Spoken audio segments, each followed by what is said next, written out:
Some people are not meant to stay. They are meant to wake you up.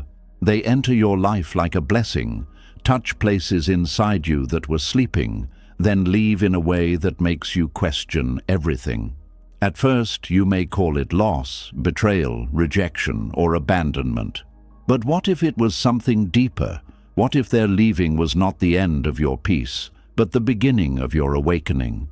You were told that real love always stays, that deep connections are supposed to last forever, and that if someone leaves, it means you were not enough.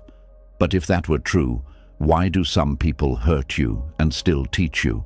Why do some goodbyes break your heart but open your eyes? Why do some endings make you lose the person, yet find yourself? The truth is, some people come into your life only long enough to show you where you are still attached, where you are still afraid, and where you are still begging to be chosen by someone who was never meant to become your home. Buddhist teachings remind us that suffering begins when we cling to what life is already asking us to release.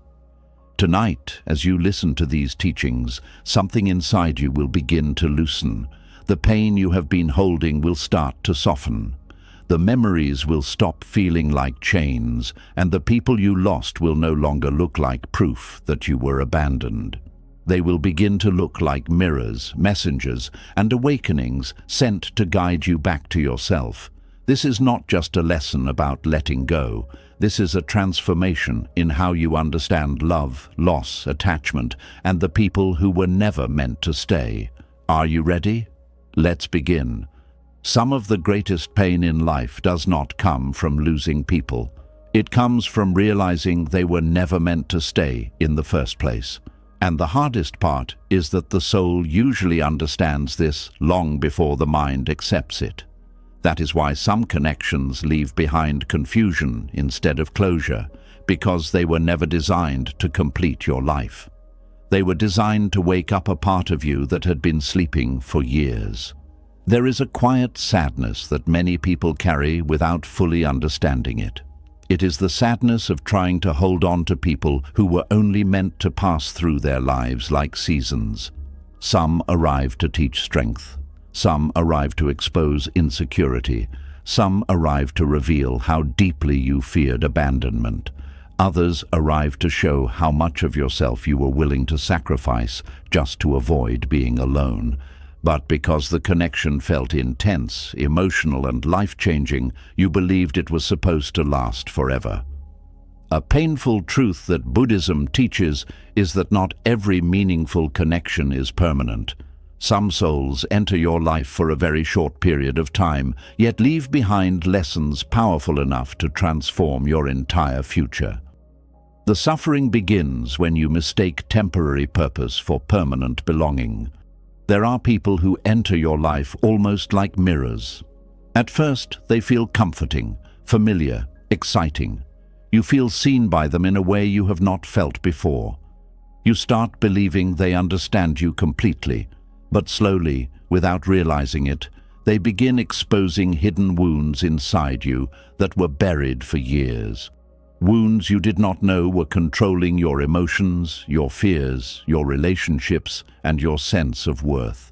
Sometimes a person enters your life and suddenly you become afraid of being abandoned, not because they created the fear, but because they awakened a fear that was already living quietly inside you. Before meeting them, you may have thought you were emotionally strong, independent, healed. Then one change in their energy, one delayed message, one moment of distance, and suddenly anxiety begins controlling your mind. You overthink, you panic, you seek reassurance, you start losing peace over someone else's attention. That moment is painful, but spiritually important, because the person did not create the wound, they revealed it. Many people spend their entire lives believing they are healed simply because life never tested their hidden pain deeply enough. Then one relationship suddenly exposes everything. Childhood abandonment, fear of rejection, fear of not being enough, fear of being replaced, fear of being forgotten. And because the emotional exposure feels overwhelming, they blame the person completely without realizing something deeper is happening. Buddhist teachings often remind us that suffering becomes a doorway to awareness when we stop running from what it reveals. The problem is that most people become obsessed with keeping the person instead of understanding the lesson. They focus so much on getting the relationship back that they never ask why losing it shattered them so deeply in the first place. Temporary souls often enter your life to interrupt illusions you have been living under for years. Some people expose the illusion that your worth depends on being chosen. Others expose the illusion that love means sacrificing your peace. Some reveal how much validation you secretly seek from others. Some expose your emotional dependency. Others reveal your habit of ignoring red flags because you fear loneliness more than suffering. And the painful part is that these lessons rarely arrive gently. Life usually sends awakening through discomfort because comfort keeps people asleep. When everything feels safe and predictable, most people never question themselves deeply. They continue repeating unconscious patterns for years. But when a painful relationship shakes your emotional world, suddenly you begin seeing yourself clearly. You begin noticing how much of your happiness was attached to another person's behavior. You notice how easily your mood changes depending on whether someone texts you back or gives you attention. You begin realizing that what you called love was sometimes fear mixed with attachment. That realization hurts because the ego wants to believe every emotional connection is destiny. The ego wants permanence. It wants guarantees. It wants people to remain exactly as they were when they first made you feel special. But Buddhism teaches that everything changes. People change, feelings change, relationships change, life itself changes every moment. Trying to freeze life into permanence is like trying to hold water tightly in your hands. The harder you squeeze, the faster it disappears. There are also temporary souls who enter your life not to hurt you, but to awaken qualities inside you that comfort never could. Some people unknowingly awaken your courage. Some awaken your creativity. Some awaken your spiritual side. Some push you toward purpose after years of emotional numbness. And strangely enough, many of these people leave before you fully understand why they entered your life at all. At first, their departure feels cruel. You replay memories endlessly. You wonder what changed. You search for explanations. You blame yourself. But years later, you suddenly realize that meeting them changed the entire direction of your life. Maybe losing them forced you to finally respect yourself. Maybe they inspired you to grow emotionally. Maybe the pain pushed you into spirituality, healing, discipline, or self-awareness. Maybe before meeting them, you were living half asleep emotionally, repeating the same unconscious routines every day. Some souls do not come to stay. They come to activate transformation. One of the deepest forms of suffering happens when people try turning temporary souls into permanent ones. This is where attachment becomes dangerous. Instead of appreciating the lesson, they begin clinging to the person. They try to force consistency where life is already creating distance. They ignore signs. They abandon intuition. They overextend themselves emotionally, trying to keep someone who is naturally drifting away. And slowly, they begin betraying themselves. They tolerate disrespect they once promised themselves they would never accept. They shrink their personality to avoid conflict. They become emotionally exhausted trying to maintain a connection that no longer flows naturally. All because they believe letting go means failure. But Buddhism teaches something very different. It teaches that attachment creates suffering because it demands permanence from temporary experiences. This does not mean you should stop loving people. It means you should stop trying to possess them emotionally. There is a difference between loving someone and believing your emotional survival depends on their presence. That difference changes everything. Temporary souls also reveal emotional blindness. Sometimes you think you are choosing people consciously, but in reality, you are unconsciously repeating familiar emotional patterns. You keep attracting emotionally unavailable people because chaos feels familiar. You chase people who withdraw because part of you learned early in life that love must be earned through suffering. You become attached to inconsistency because your nervous system mistakes unpredictability for emotional intensity, until one painful connection finally forces you to notice the pattern. And once awareness enters, life can never feel the same again. This is why awakening often feels lonely at first, because awareness changes what you can tolerate emotionally. Suddenly, certain relationships no longer feel healthy. Certain conversations no longer interest you. Certain behaviors no longer feel normal. What once felt exciting now feels draining. What once felt like love now feels like emotional. Survival. Temporary souls often leave behind permanent awareness. There is also a spiritual reason why some people disappear suddenly. Sometimes life removes people quickly because their purpose has already been completed. The lesson has been delivered. The illusion has been exposed. The awakening has begun. Keeping them longer would only deepen attachment and delay growth. But the human mind struggles to accept this because it always wants explanations. It wants closure. It wants certainty. Yet many awakenings happen without complete answers. Sometimes silence becomes the lesson. Sometimes unanswered questions force you inward instead of outward.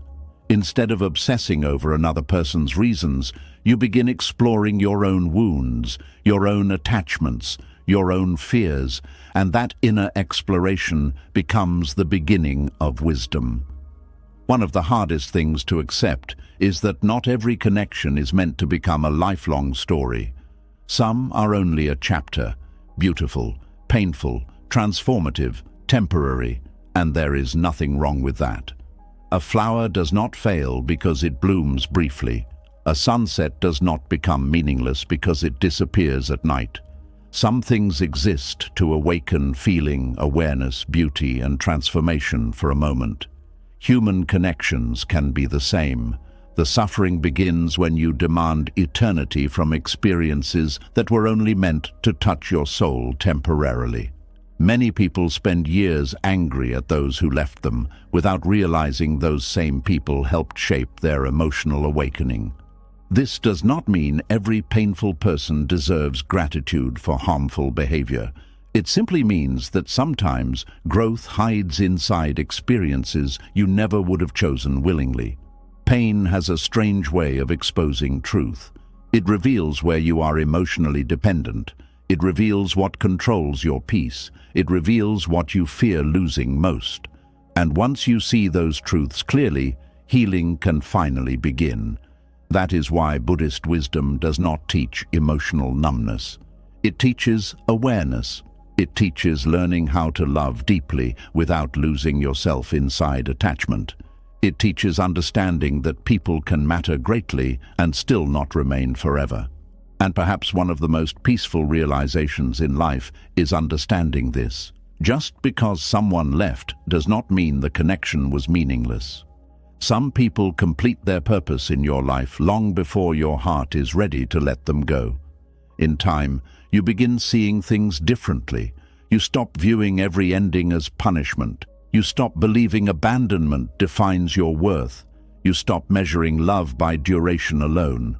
Instead, you begin asking different questions. What did this connection awaken inside me? What illusion did it expose? What pain did it reveal? What awareness did it leave behind? Those questions create healing, because eventually you realize that some people were never sent to walk beside you forever. They were sent to wake up the parts of you that could no longer stay asleep. And once you understand that some people were only meant to wake you up, another painful truth begins to appear. Sometimes the suffering does not come from the person leaving. Sometimes the suffering comes from you trying to keep a connection alive after its season has already ended. The heart keeps reaching backward. The mind keeps rewriting the story. and the soul quietly knows that something has already expired. There is a kind of pain that does not come from losing love, but from forcing what no longer has life to pretend it is still alive. Some relationships do not end suddenly. They begin fading long before anyone says goodbye. The conversations become thinner, the warmth becomes weaker, the laughter feels less natural, the effort becomes uneven. One person starts holding the entire connection like a heavy bucket with a hole at the bottom, pouring more love in, more patience in, more forgiveness in, more hope in, yet everything keeps leaking out. And because attachment does not want truth, it calls this loyalty. It says, try harder. It says, maybe they will change. It says, maybe if you love them enough, they will become who they used to be. It says, maybe if you become quieter, softer, easier, more forgiving, less emotional, less needy, less yourself, they will stay. But Buddhism teaches that suffering grows when the mind refuses to accept change. Not because change is cruel, but because clinging turns change into torture. A relationship can complete its natural purpose, but attachment will still drag it forward like a dead branch, hoping it will bloom again. And this is where emotional decay begins. At first, you do not notice it. You tell yourself every relationship has difficult seasons. You remind yourself of the good memories. You replay the beginning, when everything felt alive, when their attention felt steady, when their presence felt like safety. You keep loving the version of them that made you feel chosen, even while the version standing in front of you now keeps making you feel small. This is how people get trapped. They do not stay because the present is peaceful. They stay because the past was beautiful. But the past can become a cage when you keep using it to excuse what is hurting you now. An expired connection is not always full of hatred. Sometimes it is full of history. That is what makes it difficult. If someone was completely terrible from the beginning, leaving would be easier. But when someone once made you feel loved, seen, understood, and safe, your mind keeps returning to that version of them like a hungry person returning to an empty kitchen. You keep hoping the meal will appear again. You keep hoping the warmth will return. You keep hoping the person who once held your heart gently will come back inside the same body. But sometimes people do not return to who they were. Sometimes the connection has already changed form, and what you are holding is no longer love. It is memory wearing love's clothing. Buddhist wisdom asks us to look deeply, not at what we want something to be, but at what it truly is. This kind of seeing is painful because it removes the fantasy. It asks you to stop decorating the truth. It asks you to stop calling neglect a rough phase. It asks you to stop calling emotional hunger patience. It asks you to stop calling self-abandonment devotion. Because when a connection has expired, your soul begins to feel it before your mouth can admit it. You feel tired after speaking to them. You feel anxious when waiting for them. You feel lonely even when they are close. You feel like you must carefully manage your words to avoid distance, silence, anger, or rejection. You feel yourself shrinking, but you keep telling yourself that love requires sacrifice. Love may require patience, but it should not require the slow disappearance of your spirit. There is a big difference between a relationship going through difficulty and a relationship losing its life. Difficulty can still have honesty inside it. It can still have mutual care. It can still have two people trying, repairing, listening, and growing. But an expired connection feels different. It feels like one person is watering a plant whose roots have already died. You can keep pouring water, but the leaves will not return. This is where many people suffer for years. They are not grieving an ending. They are living inside an ending that they refuse to name. And because they refuse to name it, the pain repeats every day. They wake up hoping today will feel different. They check their phone, hoping the message will sound warmer. They enter conversations hoping the old closeness will return. They accept crumbs and try to convince themselves they are being fed. One kind word becomes enough to erase 10 moments of emotional absence. One apology becomes enough to ignore a repeated pattern. One memory becomes enough to keep them trapped in a reality that keeps wounding them. Attachment is powerful because it does not always look like weakness. Sometimes it looks like endurance. Sometimes it looks like faith. Sometimes it looks like being the bigger person. But underneath, it may simply be fear wearing a noble mask. Fear of starting again. Fear of being alone. Fear of admitting you gave so much to something that could not hold you. Fear of discovering that the person you were trying to save was also the person slowly draining you. Buddhism does not ask you to hate what has ended. It asks you to stop clinging to it as if your life depends on it. This is important because many people believe detachment means becoming cold. But detachment is not coldness. Detachment is honesty without possession. It is the ability to love what was, accept what is, and stop forcing what no longer wants to grow. There is deep peace in learning to stop arguing with reality. When a connection has reached its natural ending, reality begins speaking in small ways before it shouts. It speaks through your body becoming tense around them. It speaks through your constant overthinking. It speaks through the heaviness you feel after every interaction. It speaks through the way your joy slowly becomes dependent on their mood. It speaks through the quiet voice inside you that keeps whispering, "This is not the same anymore." But attachment tells you not to listen. Attachment says, maybe you are overreacting. It says, maybe you are too sensitive. It says, maybe you should give it more time. And yes, some situations need patience, but patience without truth becomes self-harm. Waiting without wisdom becomes emotional imprisonment. The Buddhist path teaches awareness. Awareness means seeing clearly, not seeing through anger, not seeing through fantasy, not seeing through desperation, seeing clearly. And when you see clearly, you begin to notice that some relationships are not being kept alive by love anymore. They are being kept alive by fear, habit, guilt, nostalgia, and the pain of letting go. Habit is one of the strongest chains. You get used to someone being part of your day, your thoughts, your plans, your identity. Even when they hurt you, their presence feels familiar. Even when the relationship brings anxiety, your nervous system recognizes the pattern and calls it normal. This is why many people return to connections that break them. Not because it is healthy, but because it is known. The unknown feels frightening, even when it contains freedom. So people remain in expired connections because the pain is familiar. They know how to survive it. They know how to wait. They know how to forgive. They know how to lower their expectations. They know how to cry quietly and still answer kindly. They know how to pretend they are okay. But they do not yet know who they are without the suffering. That is the deeper fear. Sometimes you do not cling to a person because they are good for you.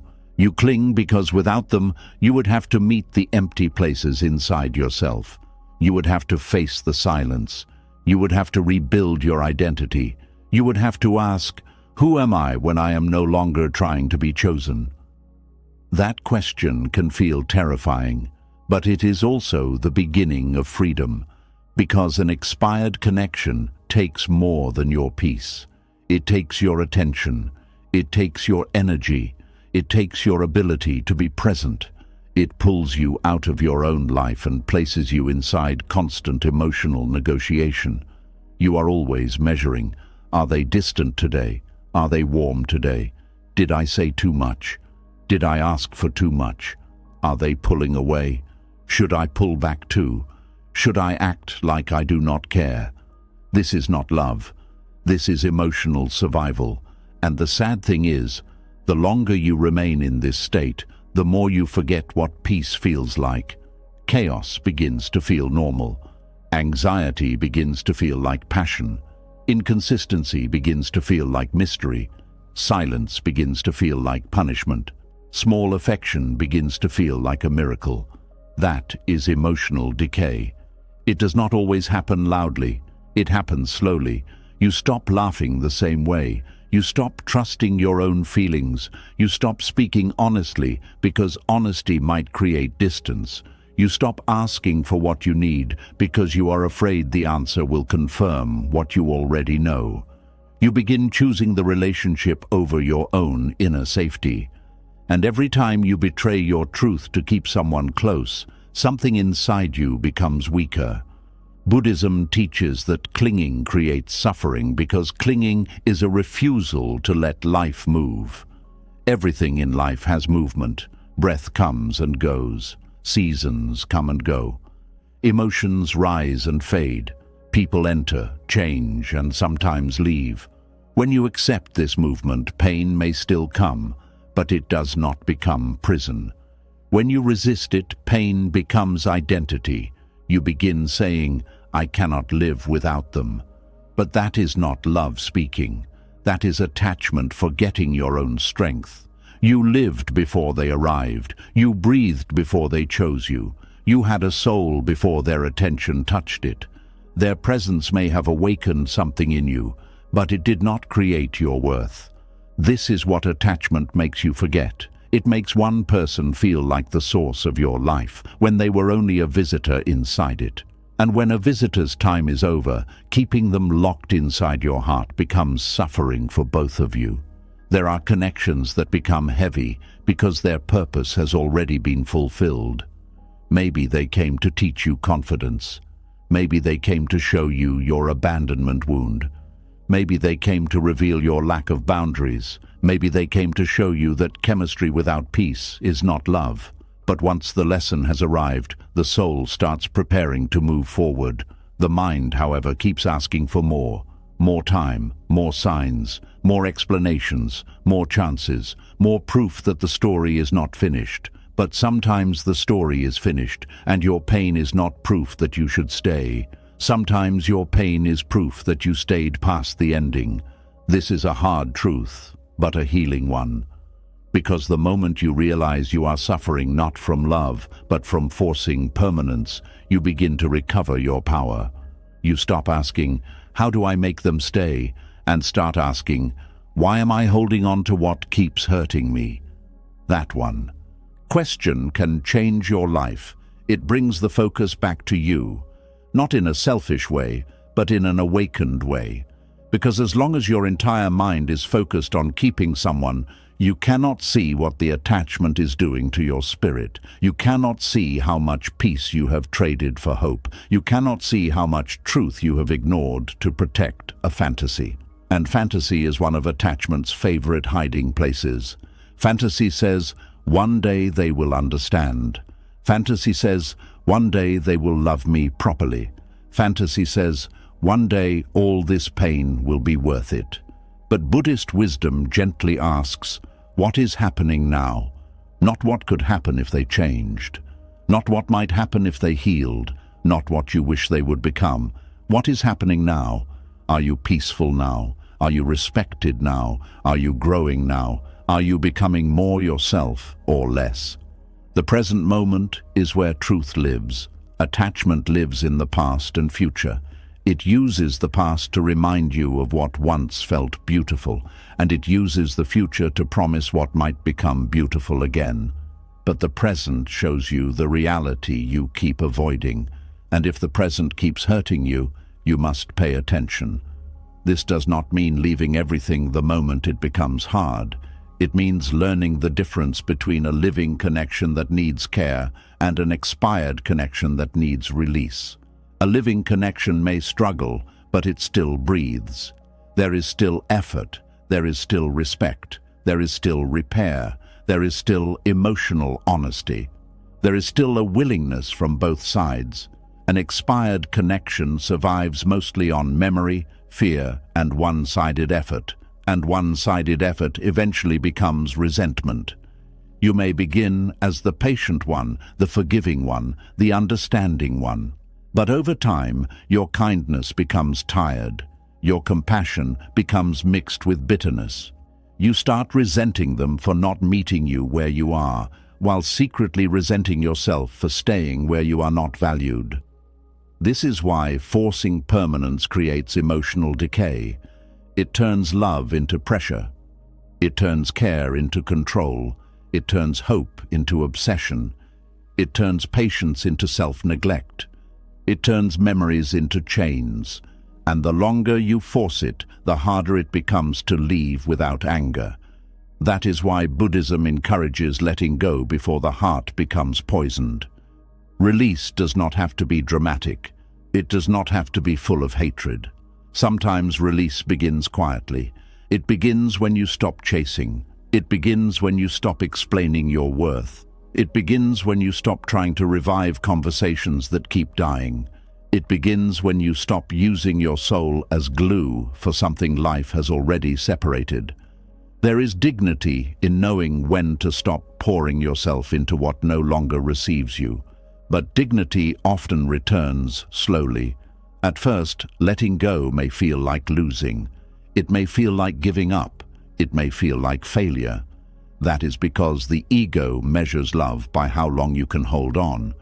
But wisdom measures love by whether holding on still brings truth, peace, and growth.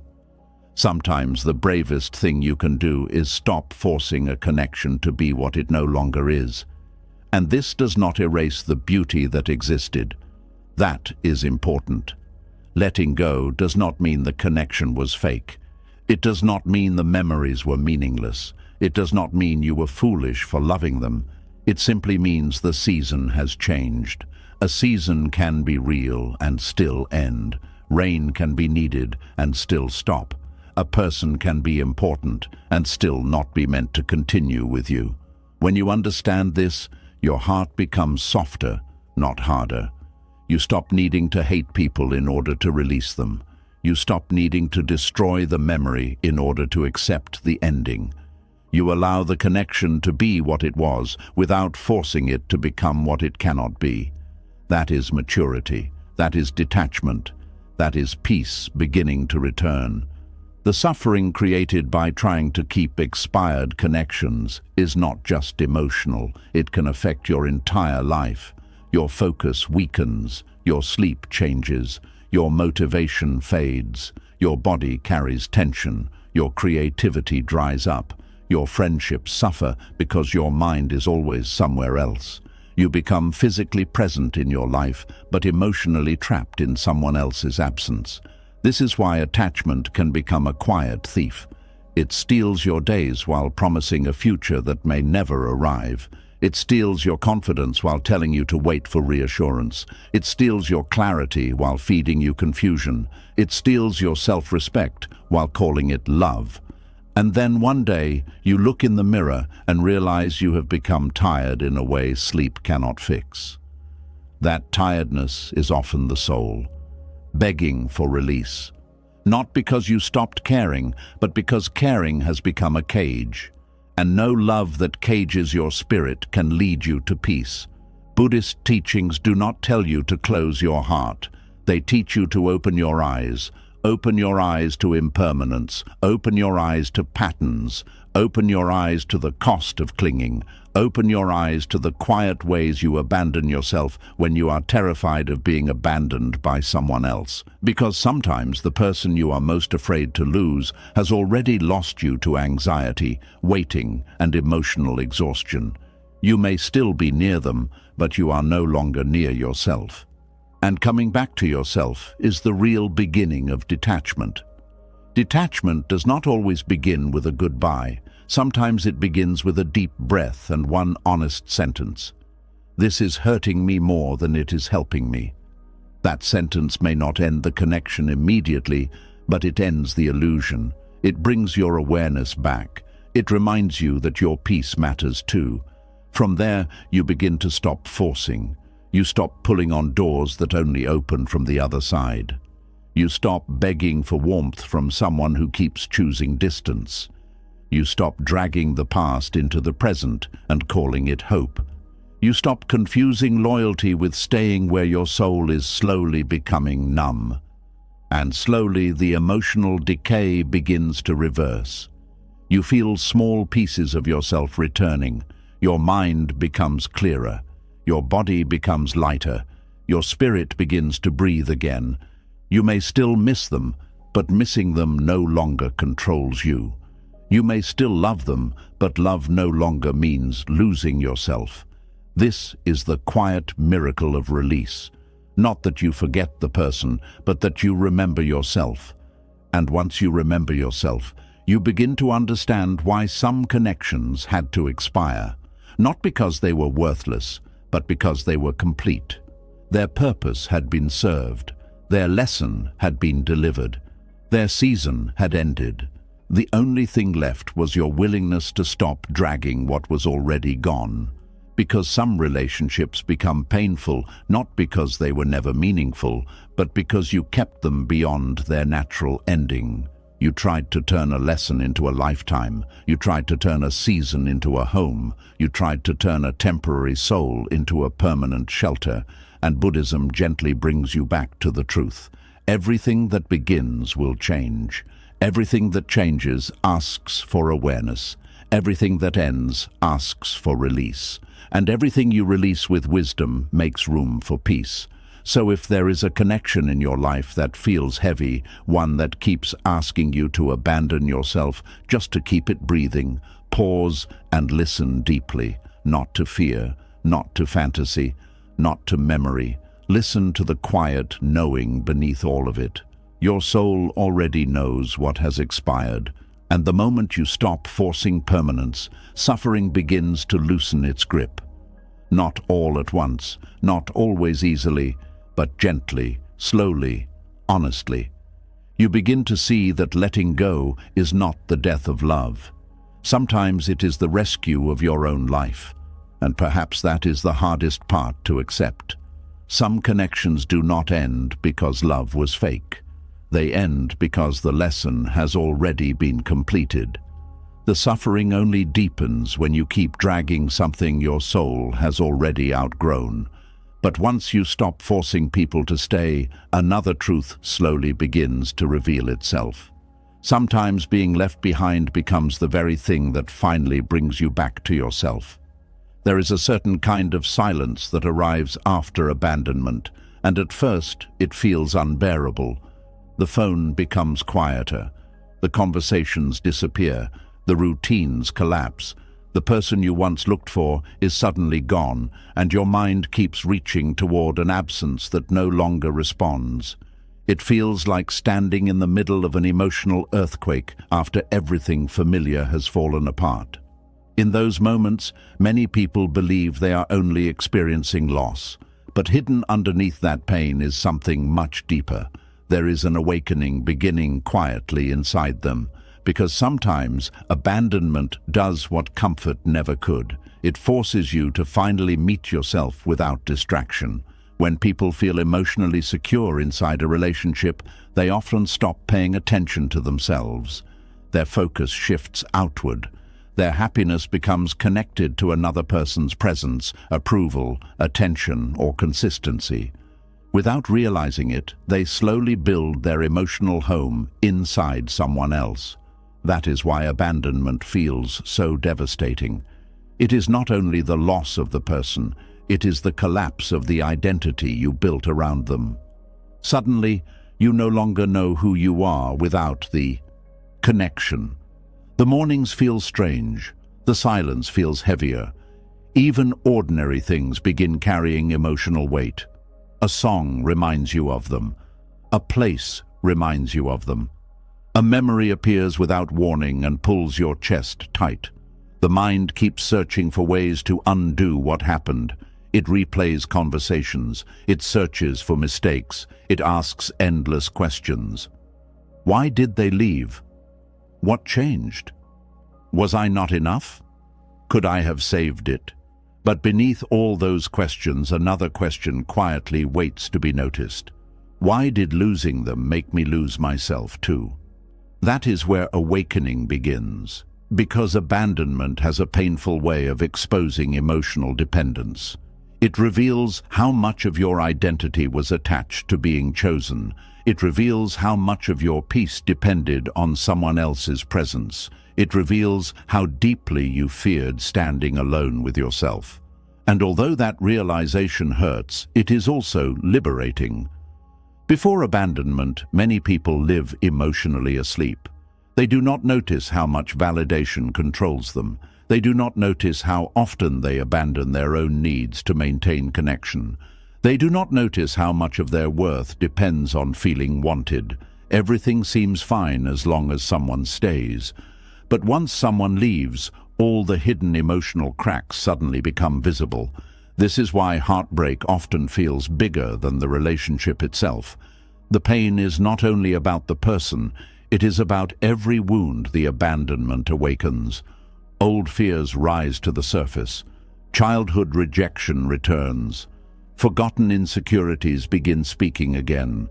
The nervous system panics. The ego feels humiliated. The heart feels abandoned not only in the present moment, but by every painful memory still living inside it.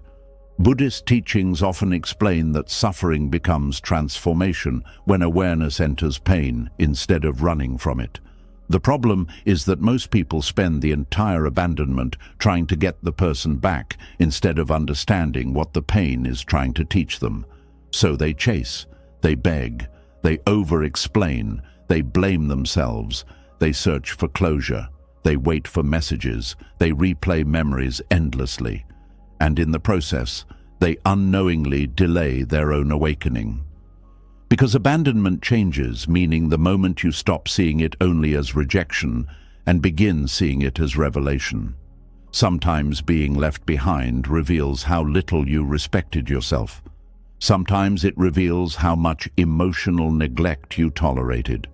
Sometimes it reveals how often you ignored your intuition because you feared loneliness more than suffering. Sometimes it reveals how desperately you needed someone else's love to feel valuable. These truths are uncomfortable, but they are powerful, because once you see them clearly, you can no longer remain emotionally unconscious. One of the strangest things about abandonment is that it often awakens strength you never knew you had. At first, you believe the pain will destroy you.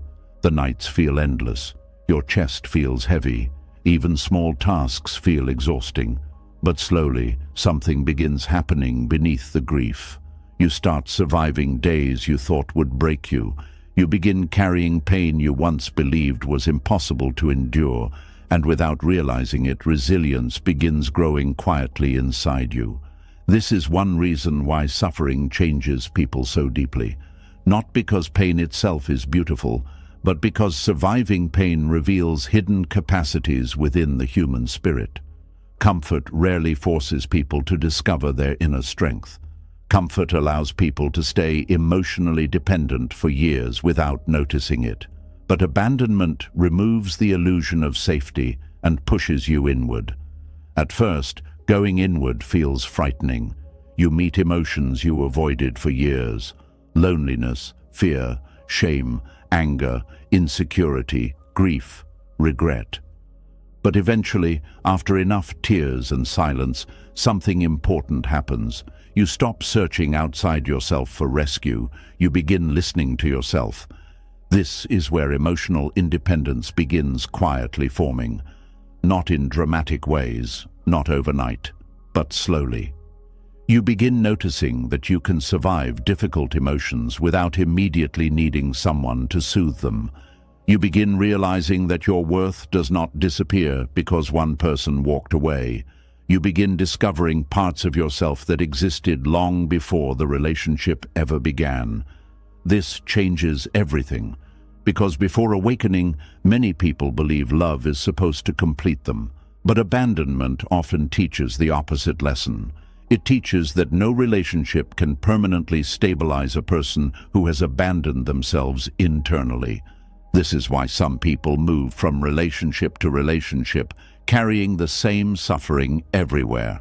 They go, they think the pain comes from being unloved, when in reality much of the suffering comes from never building a relationship with themselves. Abandonment forces that relationship to begin. For the first time in years, you are left alone with your own thoughts. No constant distraction, no emotional escape, no person to hide inside emotionally. And although that loneliness feels sharp at first, it slowly becomes sacred. Because in that silence you begin hearing yourself again. You begin noticing your real desires, your real boundaries, your real exhaustion, your real emotional needs. Before abandonment, you may have spent years adapting yourself to maintain connection. You became smaller to avoid conflict. You became quieter to avoid rejection. You accepted less than you deserved because losing the relationship felt more frightening than losing yourself. But once abandonment happens fully, a strange freedom slowly appears.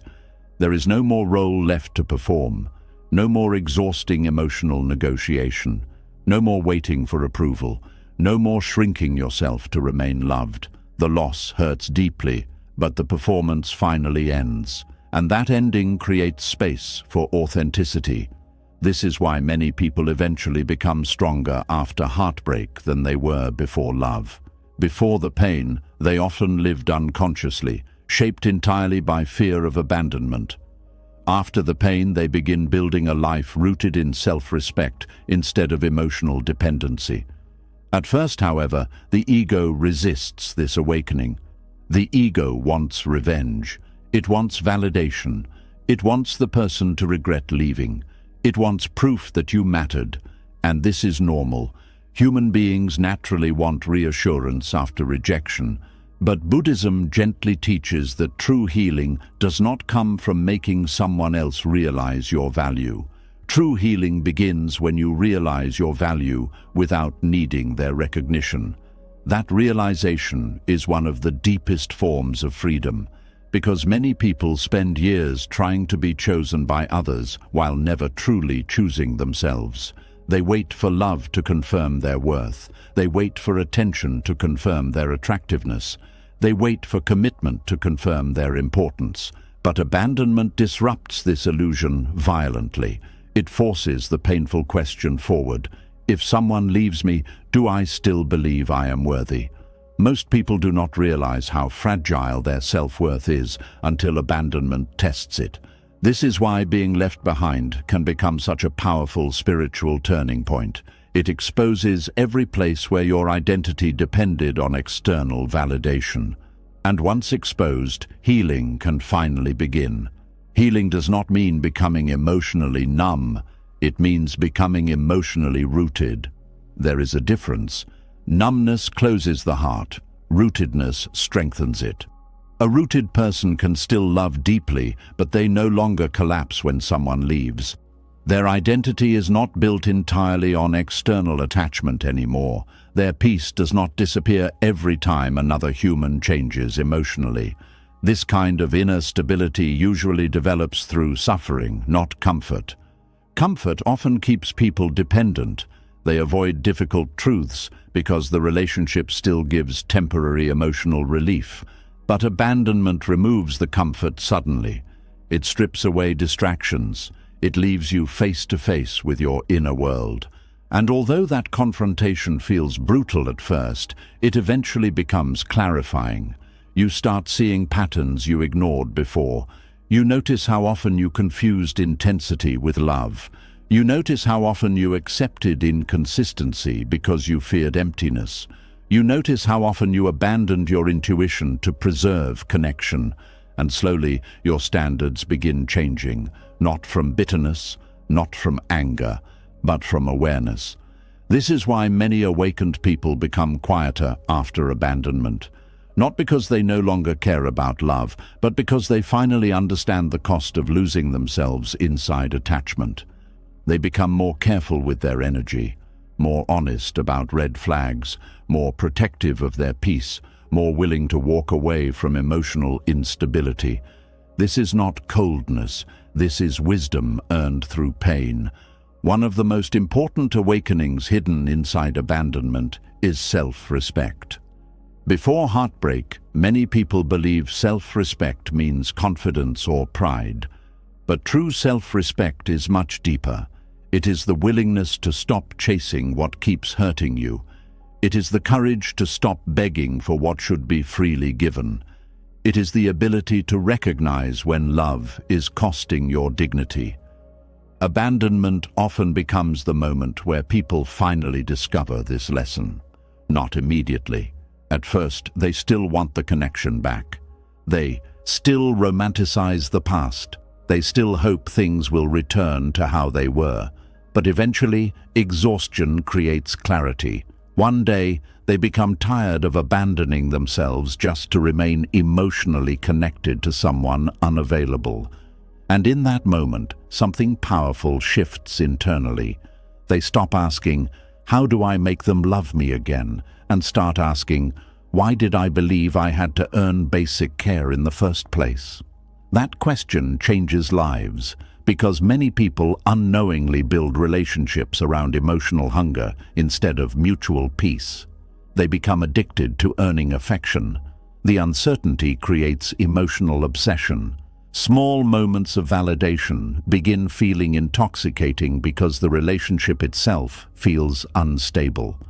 This is why abandonment sometimes feels like withdrawal from addiction. The nervous system becomes dependent on emotional unpredictability.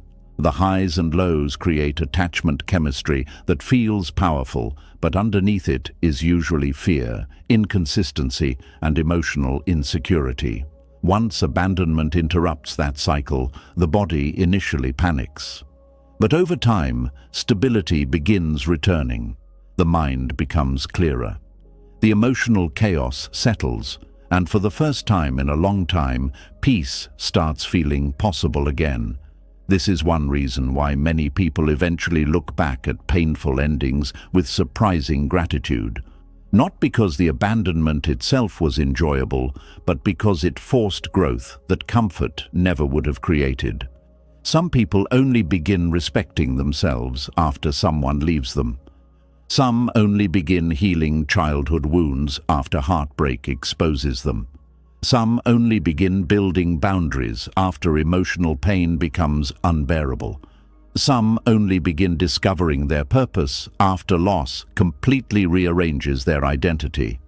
This is the silent awakening hidden inside abandonment.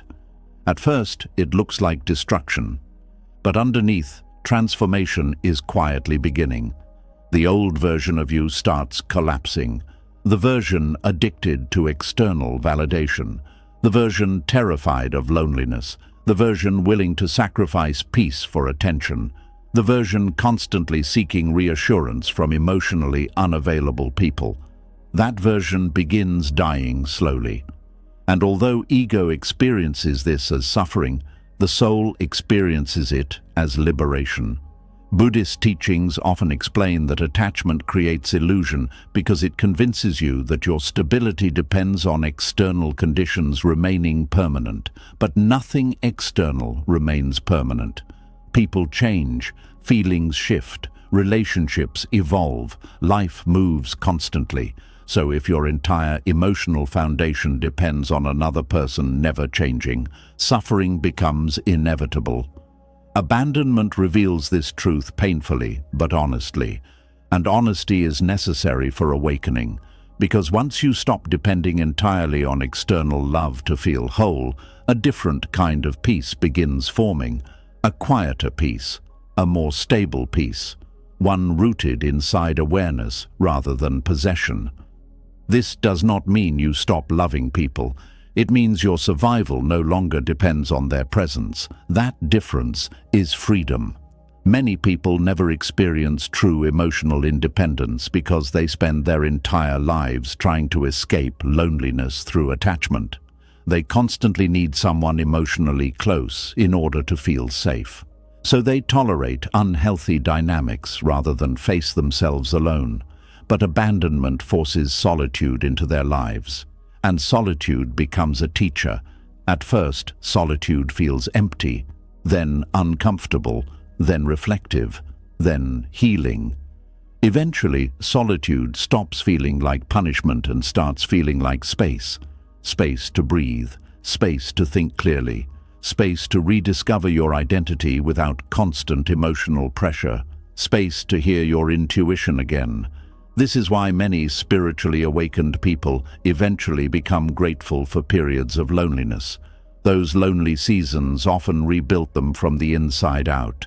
Not quickly, not easily, but deeply. Because abandonment removes illusions violently. It strips away fantasies about who people are. It strips away denial about unhealthy patterns. It strips away emotional dependence disguised as love. And once illusions collapse, truth finally has room to breathe. Truth about what you deserve. Truth about what hurts you. Truth about what keeps repeating.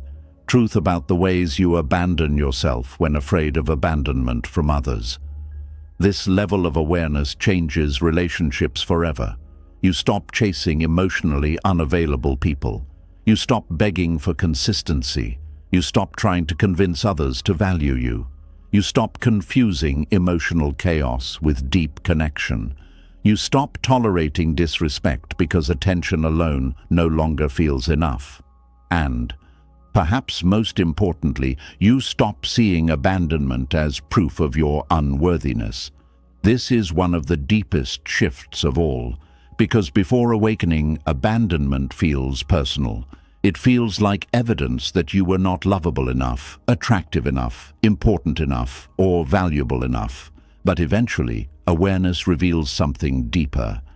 People leave for many reasons, sometimes because they are emotionally immature, sometimes because they are disconnected from themselves, sometimes because the connection completed its purpose, sometimes because they are unable to meet you where you are emotionally, sometimes because life itself changes direction. Their leaving does not automatically define your worth. And once you fully understand this, abandonment loses much of its power to destroy you. You may still grieve. You may still miss them. You may still feel sadness when memories appear. But you no longer build your identity around being left behind. Instead, you begin building yourself around awareness. Awareness of your needs. Awareness of your boundaries. Awareness of your emotional patterns. Awareness of your worth beyond external validation. This is the awakening hidden quietly inside abandonment. Not bitterness, not emotional numbness, not permanent distrust, but deeper self-knowledge, stronger self-respect, greater emotional independence. And perhaps the most beautiful part is this. Once you stop fearing abandonment so deeply, you stop abandoning yourself to keep people close. You stop over-explaining. You stop shrinking. You stop tolerating emotional confusion just to avoid loneliness. You stop sacrificing peace to maintain attachment. And from that place, love itself becomes healthier, because now you can love without losing yourself. You can care deeply without collapsing emotionally every time someone changes. You can appreciate connection without trying to possess it. You can allow people to choose freely without believing their choices determine your value. This is emotional maturity. This is inner awareness. This is what abandonment can awaken when pain is met with honesty instead of denial. So, if someone has left your life and the wound still aches, understand this gently. The pain may feel like destruction right now, but hidden inside it is an invitation to rebuild your relationship with yourself, an invitation to stop searching for worth outside your own spirit, an invitation to become emotionally rooted instead of emotionally dependent. Because sometimes the people who leave your life awaken the strongest version of you, not through comfort, not through reassurance, but through the silence they leave behind after they are gone. And once abandonment stops feeling like the end of your worth, another realization slowly begins to unfold. Not everyone is meant to walk beside you forever, because you are not the same person throughout your entire life. As your awareness changes, your emotional world changes with it. The people who once felt deeply aligned with your soul may no longer fit the person you are becoming. And resisting this truth is where another kind of suffering quietly begins. Some relationships do not fall apart because someone is evil. Sometimes they fade because your spirit is evolving in a different direction. There is a quiet grief that comes with outgrowing people, not because you stop caring about them, but because something inside you no longer feels at home in the connection. Conversations that once excited you now leave you emotionally tired.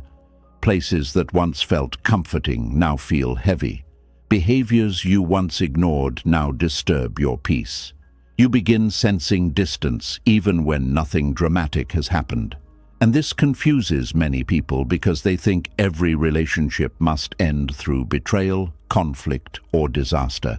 But Buddhism teaches that life moves in seasons, and human connections move with it. Some people belong to the season where you were still learning self-worth. Some belong to the season where you were healing loneliness. Some belong to the season where you were emotionally asleep. And some belong to the season where you finally begin waking up. The difficulty is that the human heart wants permanence. It wants people to remain emotionally frozen in the role they once played. It wants the connection to feel exactly the way it felt in the beginning. But life does not move in circles. It moves forward. Consciousness changes, awareness deepens, priorities shift. And relationships naturally transform as the soul evolves. This truth can feel painful because many people secretly believe that change means loss. But change is not always loss. Sometimes change is evidence that growth is happening. A child eventually outgrows certain clothes.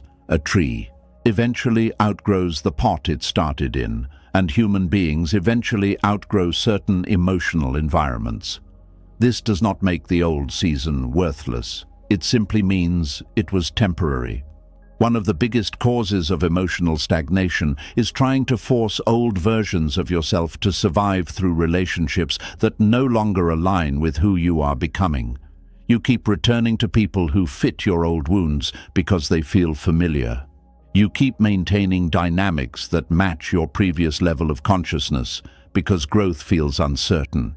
You keep shrinking your evolving spirit to preserve emotional comfort. And slowly, your soul begins feeling trapped. This is why some people feel exhausted around certain relationships, even when no obvious conflict exists. Their inner world is changing, but their external life remains attached to old emotional patterns. They are evolving internally, while still trying to live inside connections that belong to a previous version of themselves. That inner conflict creates suffering. At first, you may not even understand why the relationship suddenly feels different.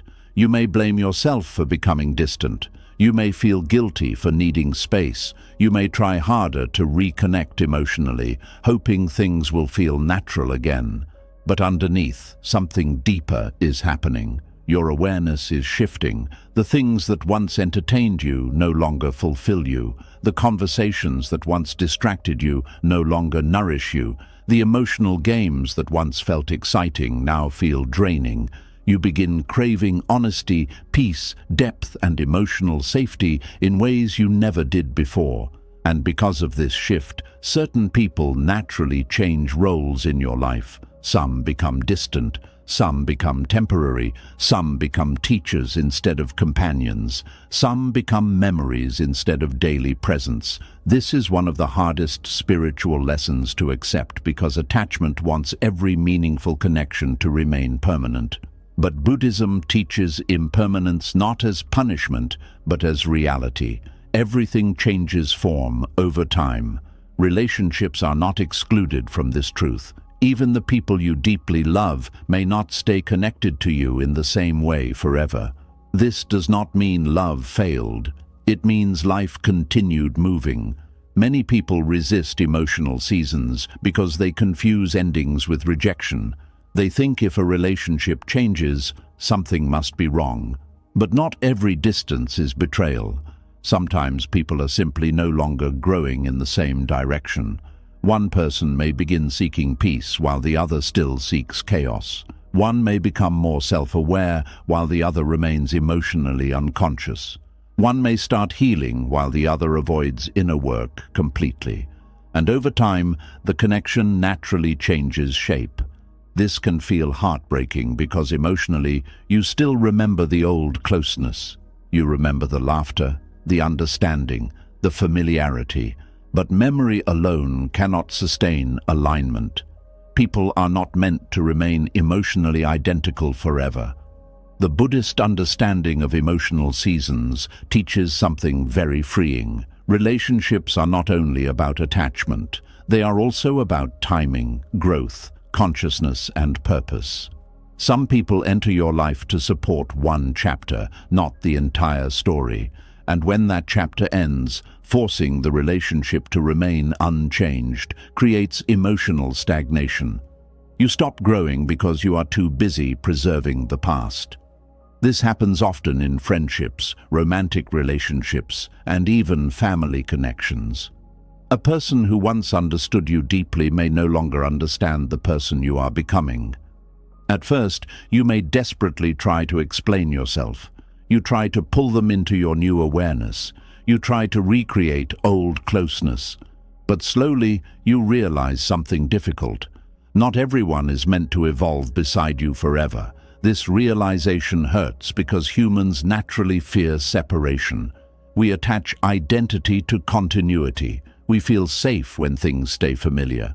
But spiritual growth often requires discomfort because growth asks you to release emotional environments that no longer reflect your evolving truth. And sometimes that release happens quietly, without arguments, without dramatic endings, without hatred, just distance, silence, different priorities, different energy, different paths. At first, the ego resists this deeply. It keeps asking, how do I make things go back to how they were? But awareness slowly begins asking a wiser question. Why am I trying to force an old season to continue when life is clearly moving forward? That question changes everything, because emotional suffering often grows from resisting natural transformation. You keep trying to relive an emotional chapter your soul has already outgrown. You revisit old dynamics, hoping they will nourish you the same way, but what once helped you survive may no longer help you grow. This is especially painful when relationships are connected to identity. Some people knew you during your most wounded years. Some knew you before healing began. Some knew the version of you that tolerated emotional chaos because you did not yet know your worth. But healing changes emotional tolerance. As consciousness evolves, your relationship with yourself changes. You begin noticing things you ignored before. You notice manipulation more quickly. You notice emotional imbalance sooner. You notice when conversations revolve entirely around negativity, gossip, ego, or emotional immaturity. And because awareness has increased, your nervous system can no longer comfortably live inside the same emotional environments. This creates distance naturally, not from superiority, not from arrogance, but from evolution. Buddhist teachings remind us that attachment to fixed identities creates suffering. This includes attachment to fixed relationship roles. You may still see someone as the person who always understands me, even while reality shows the connection no longer functions that way.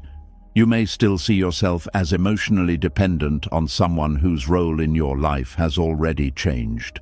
And this refusal to accept change keeps people emotionally trapped. They stay in outdated dynamics long after the relationship has stopped nourishing either person. They cling to emotional memories instead of present reality. They fear letting the relationship evolve because they think evolution automatically means loss. But sometimes allowing relationships to change is an act of love, not abandonment. A flower cannot bloom forever in spring. A river cannot remain still and continue flowing. And a soul cannot evolve while clinging tightly to every old emotional season. This truth becomes clearer as people awaken spiritually. The more conscious you become, the more carefully you begin protecting your inner peace. Not because you no longer care about people, but because you finally understand how deeply emotional environments affect the spirit. You begin noticing which relationships leave you calm and which leave you emotionally depleted. You begin noticing who supports your growth and who unconsciously resists it. You begin noticing who celebrates your healing and who only feels comfortable when you remain emotionally small. This awareness changes relationships naturally. Some people grow with you, some drift away. Some only know how to connect to the wounded version of you. And when that wounded version begins healing, the relationship itself struggles to survive. This can feel lonely at first, very lonely, because growth often creates temporary isolation. You no longer fully belong to your old emotional world, but you have not yet fully stepped into your new one. There is a period where everything feels uncertain. Familiar relationships feel different. Familiar environments feel strange. Even your own mind feels unfamiliar sometimes. But this discomfort is often a sign of transformation. A caterpillar cannot become a butterfly without first dissolving inside the cocoon. Growth always includes periods where identity shifts uncomfortably. Relationships change during these periods because your consciousness itself is changing, and consciousness determines connection. This is why certain people suddenly appear in your life exactly when your awareness evolves. As your energy changes, you begin attracting different kinds of relationships. More honest people, more peaceful people, more emotionally mature people, more spiritually aware people, not because you became better than others, but because your inner world changed frequency. You no longer seek the same things. You no longer tolerate the same things. You no longer confuse emotional intensity with emotional depth. This shift is powerful, but many people sabotage it by clinging to expired emotional seasons. They feel guilty for changing. They fear disappointing others. They fear appearing distant or cold. So they continue participating in relationships that no longer align with their spirit. And slowly, stagnation begins forming. Stagnation is dangerous because it keeps people spiritually asleep. They stop evolving because they are too busy preserving emotional familiarity. They keep repeating the same conversations, the same conflicts, the same emotional patterns year after year. Nothing changes, nothing deepens, nothing heals. Life becomes repetitive instead of transformative. Buddhism teaches that attachment to permanence blinds people to the natural movement of existence. Everything changes constantly. Even, you are not the same person you were 1 year ago. Your thoughts change. Your desires change. Your wounds change. Your understanding changes. So why would every relationship remain exactly the same forever? Once you accept emotional seasons, relationships become lighter. Not less meaningful, but less possessive. You stop demanding permanence from every connection. You stop forcing people to remain in roles they have naturally outgrown. You stop measuring love only by duration. Instead, you begin appreciating what each season brought into your life. Some seasons taught joy, some taught heartbreak, some taught boundaries, some taught self-respect, some taught healing, some taught awareness. Every emotional season carries wisdom if you stop resisting its movement. This perspective softens bitterness. You no longer need to turn every ending into betrayal. Sometimes two people simply stop meeting each other at the same level emotionally. Sometimes growth changes compatibility. Sometimes healing changes attraction. Sometimes awareness changes priorities, and that is okay. One of the deepest forms of suffering comes from expecting old emotional seasons to continue nourishing you forever. But emotional nourishment changes as consciousness changes. What once fulfilled you may eventually feel empty. This is why some people suddenly lose interest in relationships that once consumed them emotionally. It is not always because love disappeared. Sometimes awareness simply outgrew attachment. And when this happens, forcing yourself to remain emotionally invested creates inner conflict. Your soul wants movement. Your attachment wants familiarity. And the battle between those two forces creates exhaustion. Many people spend years emotionally tired because they are living against their own spiritual evolution. They keep surrounding themselves with environments that no longer reflect who they are becoming. They keep replaying old emotional roles because change feels uncertain. But uncertainty is often where awakening begins. Buddhist wisdom encourages presence because presence allows you to see relationships clearly as they are now, not only as they once were. This clarity is liberating. It allows you to appreciate connections without clinging to fixed outcomes. It allows you to release relationships without needing hatred. It allows you to honor memories without becoming trapped inside them. You begin understanding that people can be deeply meaningful and still temporary. That realization changes attachment profoundly. Instead of desperately trying to freeze every beautiful experience, you begin learning how to experience connection fully while still allowing life to move naturally. This creates a different kind of love, a less fearful love, a less controlling love, a love rooted in awareness instead of possession. You stop needing guarantees. You stop demanding forever from every meaningful connection. You stop panicking every time relationships evolve.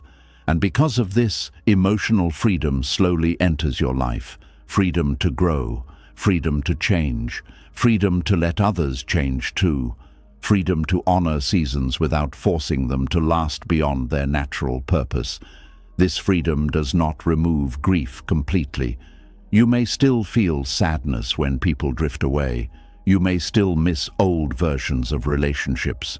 You may still feel nostalgic for emotional seasons that once brought comfort, but the sadness becomes softer because resistance disappears.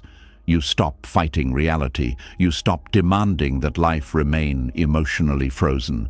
And once resistance loosens, suffering loosens with it. This is one reason emotionally awakened people often become calmer about endings. Not because they stopped caring, but because they finally understand movement is natural. They no longer see change as immediate catastrophe. They understand that every emotional season carries purpose, even if temporary. Some people arrive to accompany your healing. Some arrive to awaken your strength. Some arrive to mirror your wounds. Some arrive to teach love. Some arrive to teach release. And some arrive only long enough to remind you that life itself is constantly transforming. The moment you stop resisting emotional seasons, your relationships become healthier. You stop clinging so tightly. You stop trying to control every outcome. You stop suffocating connections with fear of change. You allow people to evolve naturally, including yourself. And perhaps most importantly, you stop abandoning your own growth just to maintain emotional familiarity. Because many people secretly remain emotionally small to keep old relationships comfortable. They hide their healing. They suppress their truth. They shrink their awareness. They silence their evolution because they fear losing connection. But true growth requires honesty. And honesty sometimes changes relationships. This is not failure. This is life moving. The Buddhist understanding of emotional seasons teaches that suffering increases whenever you demand permanence from a world built entirely on transformation. Relationships are living experiences, not frozen objects. They breathe, shift, deepen, weaken, evolve, and sometimes end. Trying to stop this movement creates pain. Accepting this movement creates wisdom. So if certain relationships in your life no longer feel aligned, pause before judging yourself harshly. Not every distance means hatred. Not every ending means failure. Not every changing connection means someone did something wrong. Sometimes your soul is simply entering a new season. And new seasons require different forms of connection. The people who once walked beside you may no longer understand your path completely. Some may disappear quietly. Some may remain, but in different roles. Some may become memories instead of daily presence. Some may surprise you by growing alongside you beautifully. But whatever changes, the deeper lesson remains the same. Life moves, people evolve, consciousness expands, and resisting these emotional seasons traps the heart in stagnation. Yet when you accept the changing nature of relationships, something peaceful begins happening inside you. You stop trying to imprison life inside permanence. You stop forcing every chapter to become the entire story. You stop measuring love only by how long it lasts. Instead, you begin seeing relationships as sacred seasons of growth. Some short, some long, some gentle, some painful, but all meaningful in their own way. And when you finally understand this deeply, you stop fearing change so much. You begin trusting that every season, even the difficult ones, carries wisdom your soul needs for the next stage of awakening. And when you begin to understand that life moves in emotional seasons, another deeper truth starts to rise. Some people do not only belong to a season of your life, they also test how much of yourself you are willing to lose just to keep that season alive. This is where love becomes dangerous, not because love itself is wrong, but because attachment can quietly turn affection into self-abandonment. You start by caring deeply, then slowly you begin trading your peace for their presence, your truth for their approval, and your identity for the hope that they will stay. There is a kind of love that does not break your heart all at once. It drains you slowly until one day you look at yourself and wonder where your peace went. At first, it feels beautiful. You meet someone who touches a soft place inside you, and suddenly the world feels warmer. Their voice becomes familiar. Their attention feels like sunlight. Their presence gives your day a certain meaning. You begin making space for them in your thoughts, your plans, your emotions, and your future. There is nothing wrong with this. The heart was made to connect. The problem begins when connection becomes dependence, and dependence begins asking you to betray yourself in small ways. You may not notice the first betrayal. It may look harmless. You ignore a feeling in your chest because you do not want to seem difficult. You stay silent when something hurts you because you fear starting an argument. You pretend to be okay with less effort, less care, less honesty, because you are afraid asking for more will push them away. You tell yourself you are being patient. You tell yourself love requires understanding. You tell yourself every relationship needs sacrifice. But not every sacrifice is love. Some sacrifices are wounds trying to survive. Buddhist teachings remind us that suffering often begins when we cling to something so tightly that we stop seeing clearly. When attachment takes over, the mind stops asking, "Is this peaceful?" and starts asking, "How do I keep this person?" That single shift can quietly destroy your inner world. Because once keeping someone becomes more important than keeping your peace, you begin negotiating with your own pain. You start accepting what once would have wounded your dignity. You start explaining away behavior that disturbs your spirit. You start lowering your needs until they become small enough for someone else to ignore comfortably. You start believing that if you can just be more understanding, more forgiving, more patient, more quiet, more useful, more attractive, more available, then maybe the relationship will finally feel safe. But peace does not come from becoming less of yourself. Peace comes from being able to stand inside your own truth without fear of being abandoned for it. This is why loving someone more than your own peace becomes so painful. It pulls you away from your center. You begin living outside yourself, constantly watching their moods, their words, their silence, their attention, their distance. Your happiness becomes tied to signals you cannot control. If they are warm, you feel alive.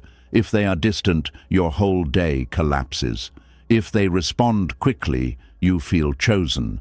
If they disappear emotionally, you begin questioning your worth. This is not love in its pure form. This is attachment turning another person into the keeper of your nervous system. And the sad part is, many people do not recognize this as suffering because it feels intense. They mistake the emotional highs and lows for depth. They think, I must really love this person because I feel so much. But not everything intense is healthy. Anxiety can be intense. Fear can be intense. Obsession can be intense. Longing can be intense. The depth of your emotion does not always prove the depth of the connection.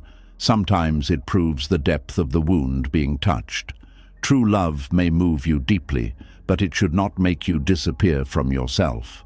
When attachment becomes stronger than awareness, affection slowly becomes self-betrayal. You betray yourself every time you say yes when your spirit is saying no.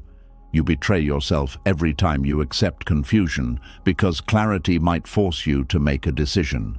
You betray yourself every time you silence your pain to protect someone else from accountability.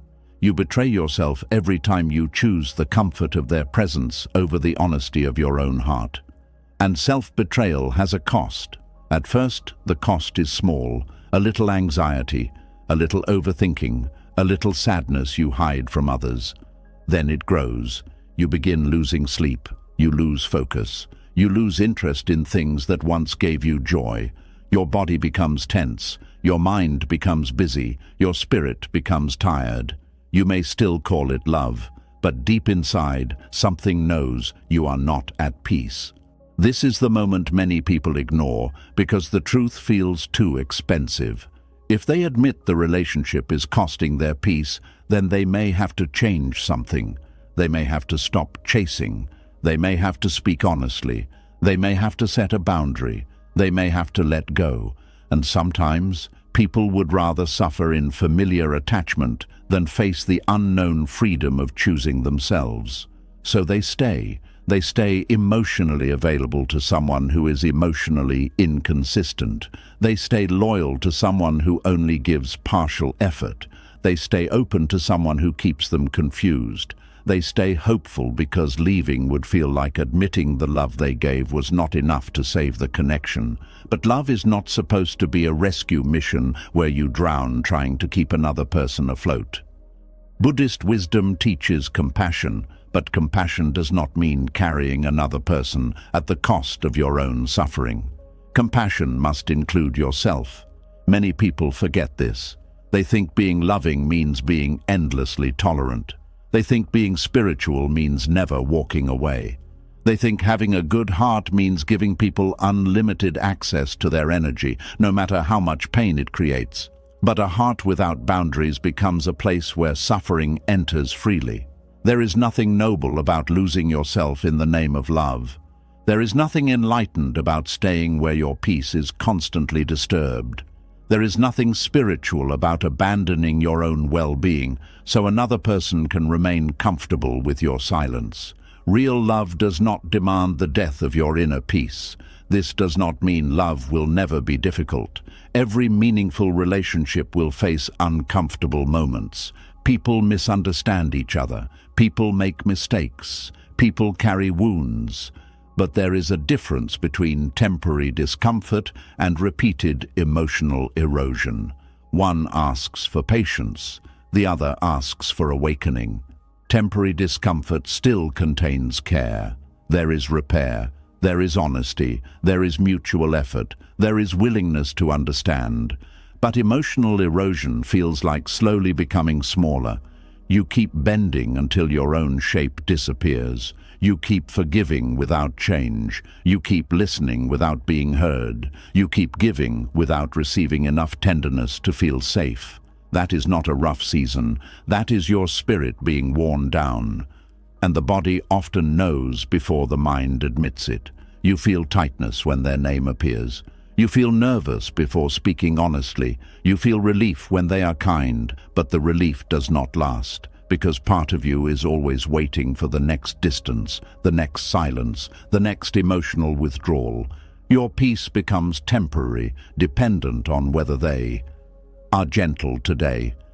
This is how attachment steals stability. It makes peace conditional. It says you can relax when they reassure you. It says you can feel worthy when they choose you. It says you can breathe when they stop being distant. But Buddhist teachings point us back inward. They remind us that anything outside you can change at any moment. If your peace depends completely on something unstable, then your suffering will keep rising and falling with it. This is why emotional independence matters, not because you should become cold, but because you must learn not to hand your whole inner world to another person. You can love someone deeply and still remain rooted in yourself. You can care for someone and still protect your peace.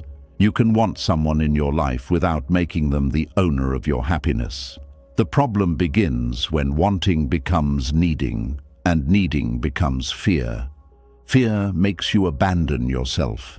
Fear makes you tolerate what wisdom would reject. Fear makes you confuse losing someone with losing your future. Fear makes you believe peace without them is impossible, even if peace with them has already disappeared. And this is one of attachment's cruelest tricks. It makes you afraid to lose the very person whose presence is already making you lose yourself. You become loyal to your own exhaustion. You defend the relationship to others because admitting the truth feels humiliating. You say, they are just going through a lot. You say, they are not always like this. You say, you do not understand what we have. And maybe all of that is partly true. But another truth still remains. You are tired. You are anxious. You are no longer yourself. Love should not require you to constantly prove that your pain is reasonable. When someone cares for your heart, you should not have to present your suffering like a court case. You should not have to beg for basic tenderness. You should not have to explain over and over why inconsistency hurts, why silence wounds, why disrespect breaks trust, why emotional distance creates fear. A person may not be perfect, but if they care, your pain will matter to them. Attachment, however, often makes people stay where their pain is repeatedly dismissed. They begin thinking, maybe I am too sensitive, maybe I ask for too much, maybe I should be grateful for whatever they give. This is how the loss of identity begins.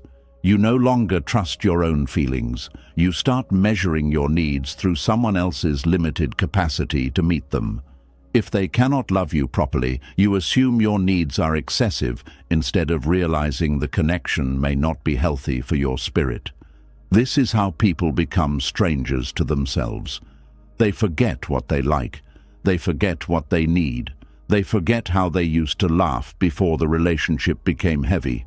They forget the sound of their own inner voice because they have spent so long listening for someone else's approval. Their whole identity begins to orbit around one question: will they stay? And when that question becomes the center of your life, your soul becomes restless. Buddhism teaches that clinging creates suffering not because love is bad, but because clinging turns love into fear. When you cling, you are no longer simply appreciating someone's presence. You are gripping them as protection against loneliness, insecurity, and uncertainty. You are trying to use another person as shelter from your own inner discomfort. But no human being can permanently protect you from the work you must do inside yourself.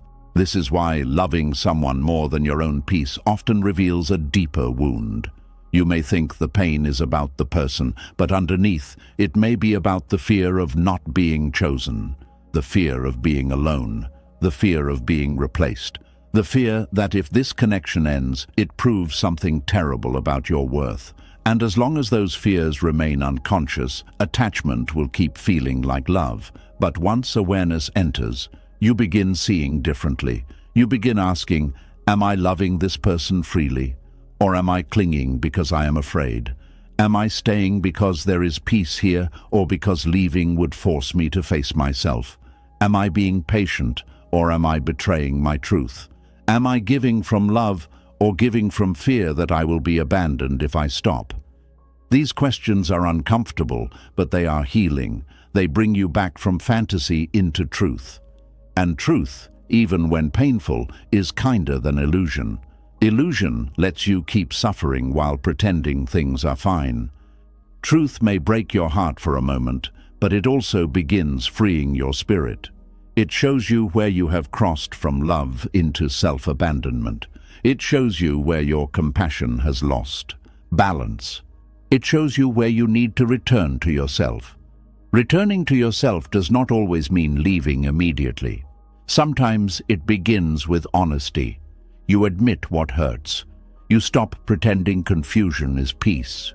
You stop calling anxiety love. You stop hiding your needs because someone else may not like them. You stop treating your boundaries like threats to the relationship.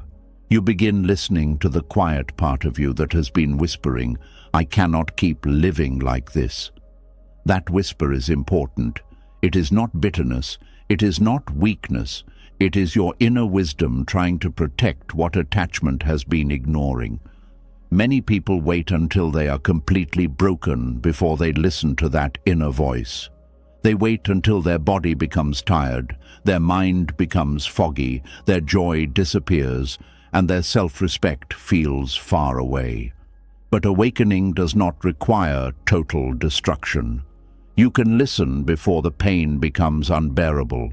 You can choose peace before resentment poisons the love. You can step back before you forget yourself completely. That is what detachment teaches. Detachment is not the absence of love. It is the presence of self-respect within love. It means you can care deeply without allowing your care to become a weapon against your own peace.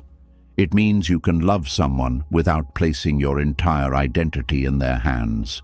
It means you can accept that your heart wants them, while still recognizing that your soul needs peace. And sometimes the soul must be louder than the heart.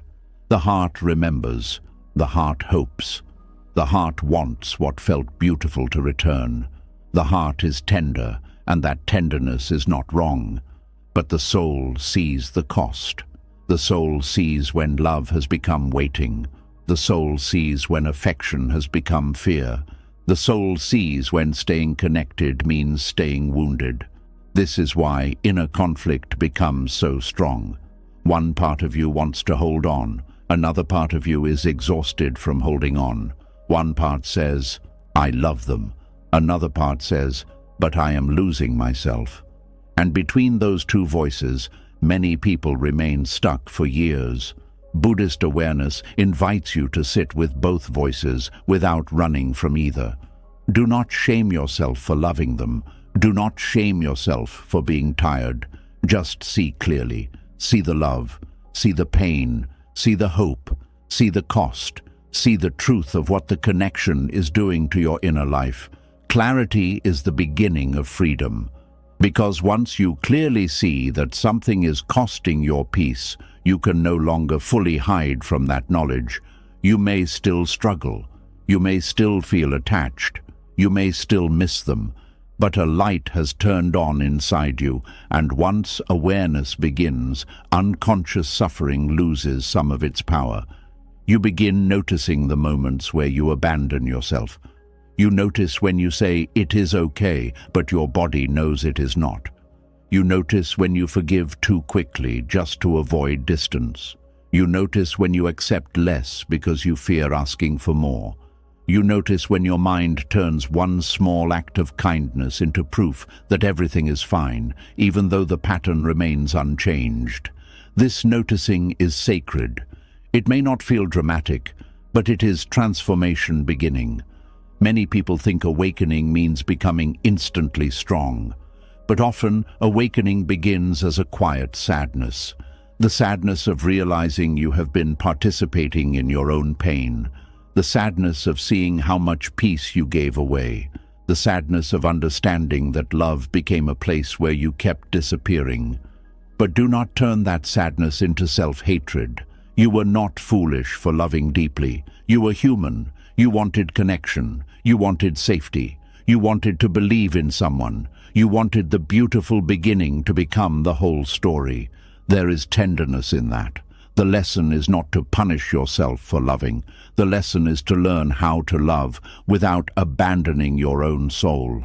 That is a very different kind of love. It is quieter, more grounded, less desperate. It does not chase constant reassurance. It does not confuse suffering with devotion. It does not turn another person into a god. It does not kneel before inconsistency and call it destiny. It stands with an open heart and a steady spine. This kind of love says, I can care about you, but I will not disappear for you. It says, I can miss you, but I will not betray myself to keep you. It says, I can honor what we shared, but I will not sacrifice my peace to preserve an illusion. It says, I can love you, but I must also love the life inside me. This is where self-respect becomes a spiritual practice, not loud, not bitter, not cruel, just honest. Self-respect may look like pausing before responding from fear. It may look like not chasing after silence. It may look like asking for clarity instead of accepting confusion. It may look like walking away from conversations that turn your pain into drama. It may look like choosing sleep over overthinking. It may look like returning attention to your own life instead of spending every moment studying another person's behavior. Small acts of self-respect rebuild identity. Piece by piece, you begin coming back. You remember your own routines, your own interests, your own dreams, your own friendships, your own body, your own mind.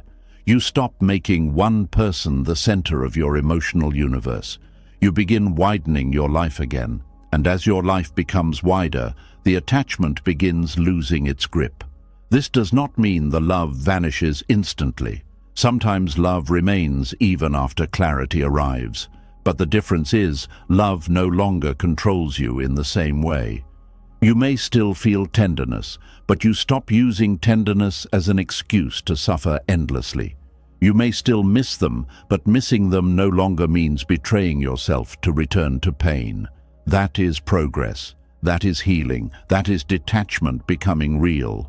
The pain of loving someone more than your own peace is that eventually the relationship stops being about love and becomes about survival. You survive their moods. You survive their distance. You survive the uncertainty. You survive the disappointment. But life is not meant to be spent surviving someone you love. Love should bring more truth into your life, not more confusion. More softness, not more self-doubt. More courage, not more fear. More presence, not more obsession. More connection, not the slow loss of yourself. And if love is asking you to abandon your peace, then it is no longer love alone. Attachment has entered. Fear has entered. Old wounds have entered. And those wounds must be seen with compassion before they keep choosing pain in the name of devotion. Buddhist teachings do not ask you to close your heart after being hurt. They ask you to purify your love from clinging, to love without grasping, to care without possessing, to give without disappearing, to stay open without becoming a prisoner of another person's presence or absence. This is not easy.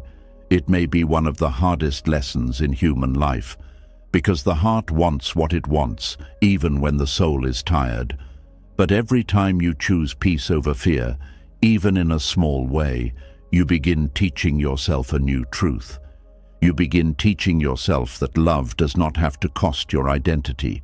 You begin teaching yourself that being chosen by another person is not worth losing yourself. You begin teaching yourself that your peace is not a small thing. Your peace is your home. And no person who truly belongs in your life should require you to burn that home down to keep them warm. So if you have been loving someone more than your own peace, do not attack yourself. Begin gently. Begin honestly. Begin by noticing where you have gone missing from your own life. Begin by asking what your heart needs, not only what the relationship needs. Begin by remembering that you are not here to become empty so someone else can feel full. Some people awaken your love, some awaken your wounds, some awaken your attachment, and some, through the pain they cause or the confusion they bring, awaken the part of you that finally says, "I cannot lose myself again." That moment is sacred, because when you finally choose peace, you are not rejecting love. You are returning love to its proper place. Love should be a river that nourishes your life, not a flood that destroys your inner home. Love should expand you, not erase you. Love should meet your humanity, not demand your self-abandonment as proof of devotion. And once you understand this, something inside you becomes stronger. You stop worshipping connection at the expense of your spirit. You stop calling exhaustion romance.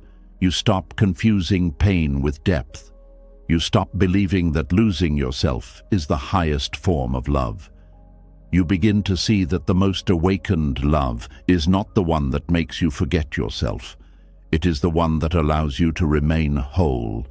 And once you begin choosing peace over self-abandonment, another painful illusion slowly begins to break apart.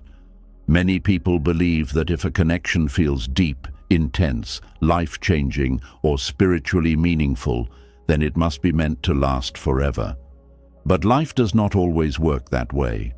Some of the deepest connections you will ever experience are not meant to stay permanently. Their purpose is not always to remain. Sometimes their purpose is simply to transform you. There are people who enter your life for a very short time, yet leave fingerprints on your soul that never disappear. At first, this feels unfair. The heart naturally assumes that depth should guarantee permanence. If someone touched you deeply, understood you deeply, awakened you deeply, then surely they are supposed to remain beside you forever. That belief feels natural because human beings connect depth with destiny. We think, no connection this powerful could possibly be temporary. But Buddhism teaches something very different. It teaches that intensity does not stop impermanence. Meaning does not stop change. Emotional depth does not create ownership over time. A sunset can be breathtaking and still disappear within minutes. A flower can be beautiful and still bloom for only a season. A conversation can change your entire life and still end after one night. Depth and permanence are not the same thing. This truth is difficult because the ego wants certainty. It wants emotional guarantees. It wants every meaningful experience to become permanent, so it never has to face grief, uncertainty, or change. But life constantly shows us that some of the most transformative moments are also temporary.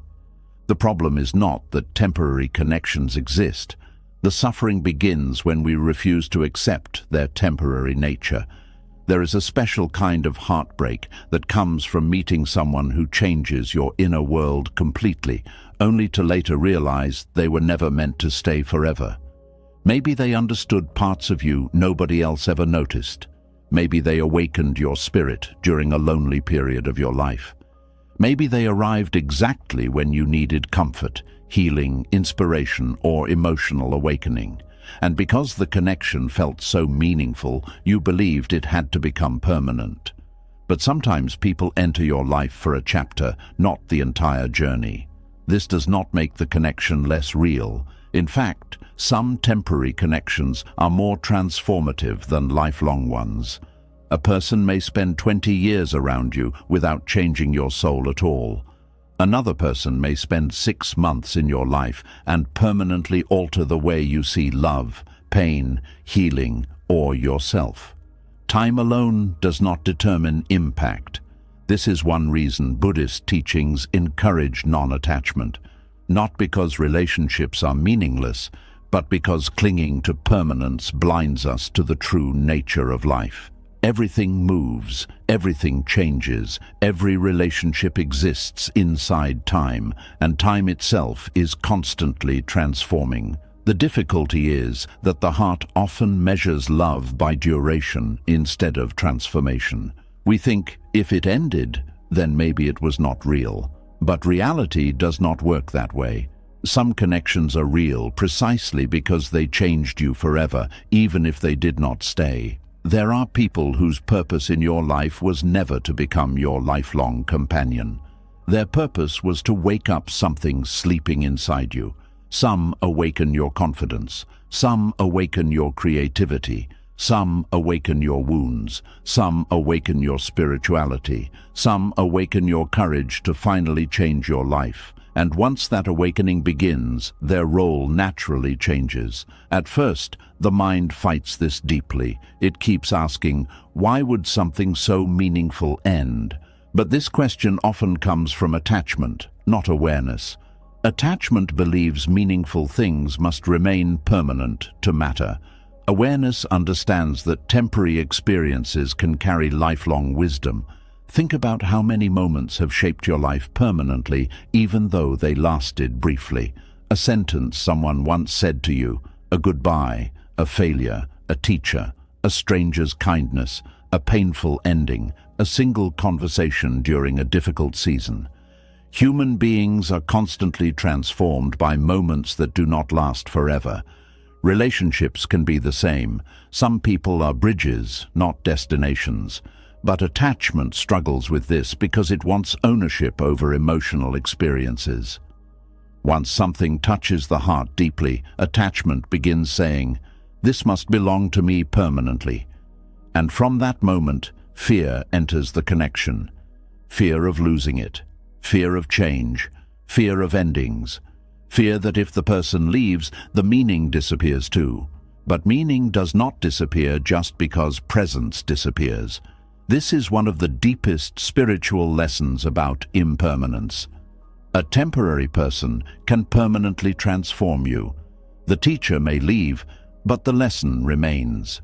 The relationship may end, but the awakening continues. The person may disappear, but the growth they triggered keeps unfolding for years. Understanding this changes the way you experience endings. You stop measuring relationships only by whether they lasted forever. Instead, you begin asking deeper questions. What did this connection awaken inside me?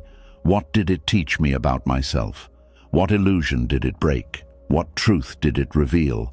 What part of me began healing because of this experience? These questions shift the focus from possession to transformation. And transformation is often the real purpose. Many people suffer because they keep trying to turn every powerful connection into permanence instead of allowing it to complete its natural purpose. They keep chasing relationships long after the lesson has already been delivered. They keep trying to revive emotional seasons that were never meant to become permanent homes. This creates suffering because the soul often knows when something has fulfilled its role long before the mind accepts it. Deep inside, you may already feel the change. The energy shifts, the connection evolves, the relationship no longer flows naturally, but because the memories still feel powerful, you resist reality. You keep saying, but it meant so much. And yes, it did. But meaning alone does not stop impermanence. Buddhism teaches that suffering grows when we confuse appreciation with possession. You can deeply appreciate someone without needing to own their presence forever. This is difficult because human beings naturally fear endings. We fear loss because we attach identity, comfort, and emotional safety to certain people.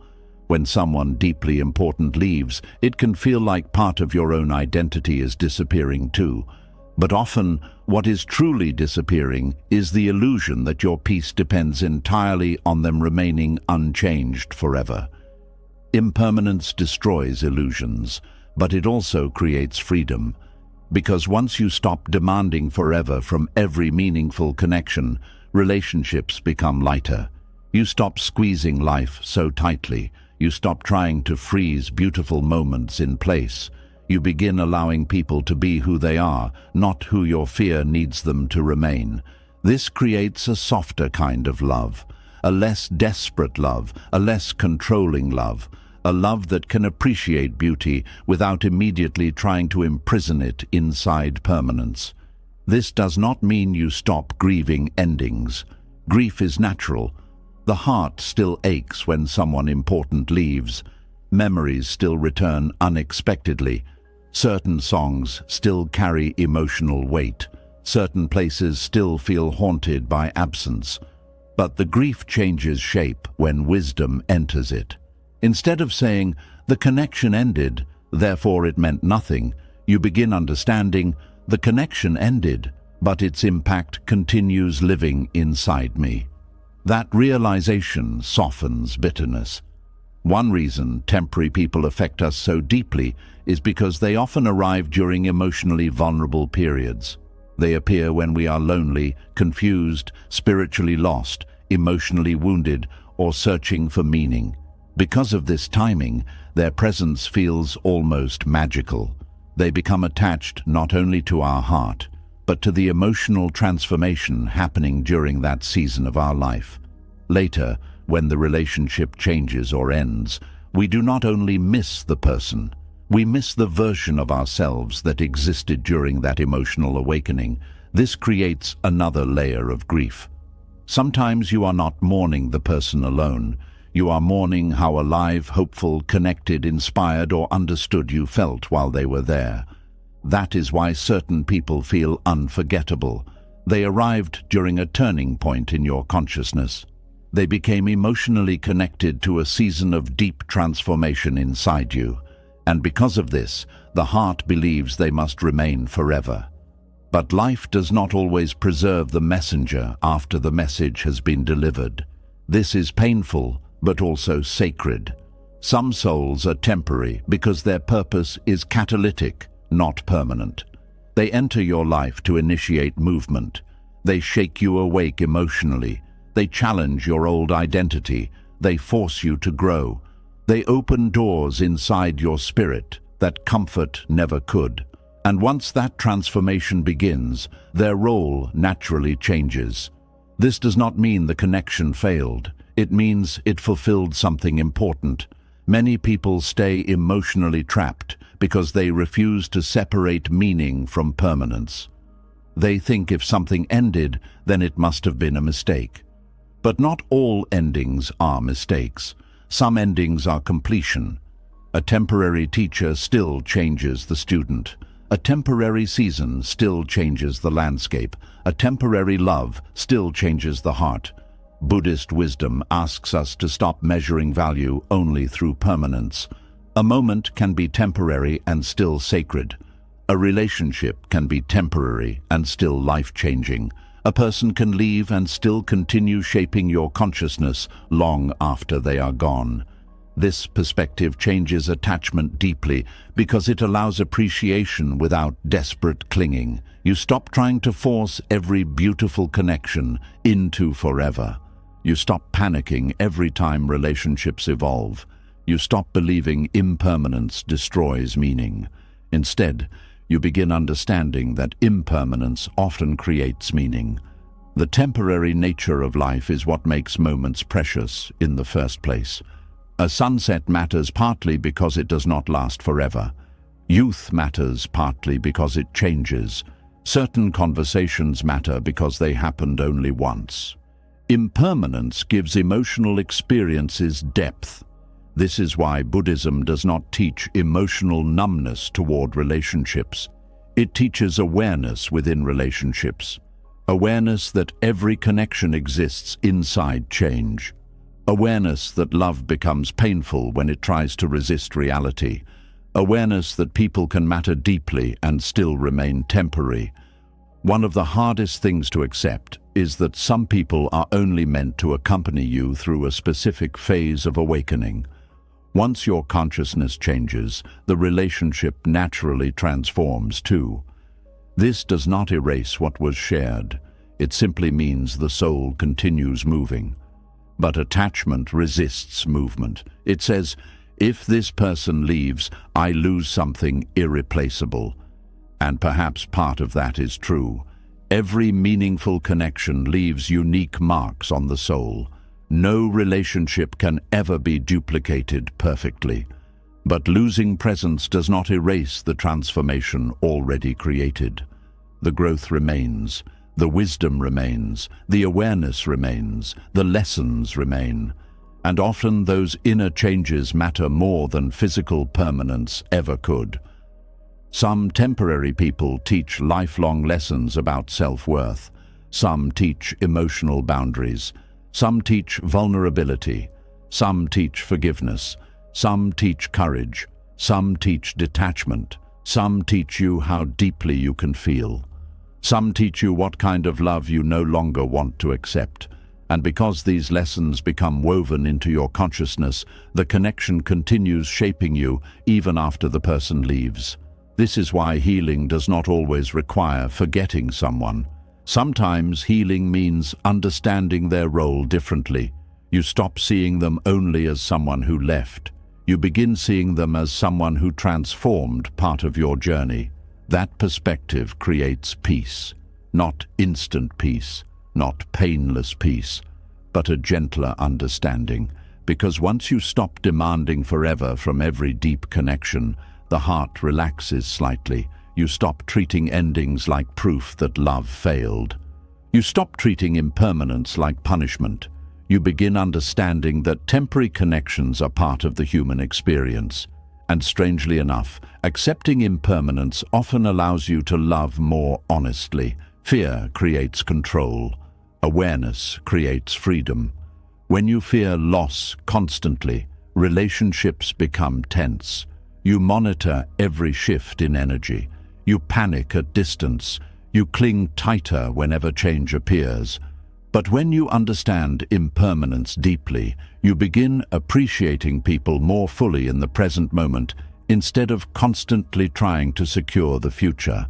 You become more present, more grateful, less controlling, less desperate.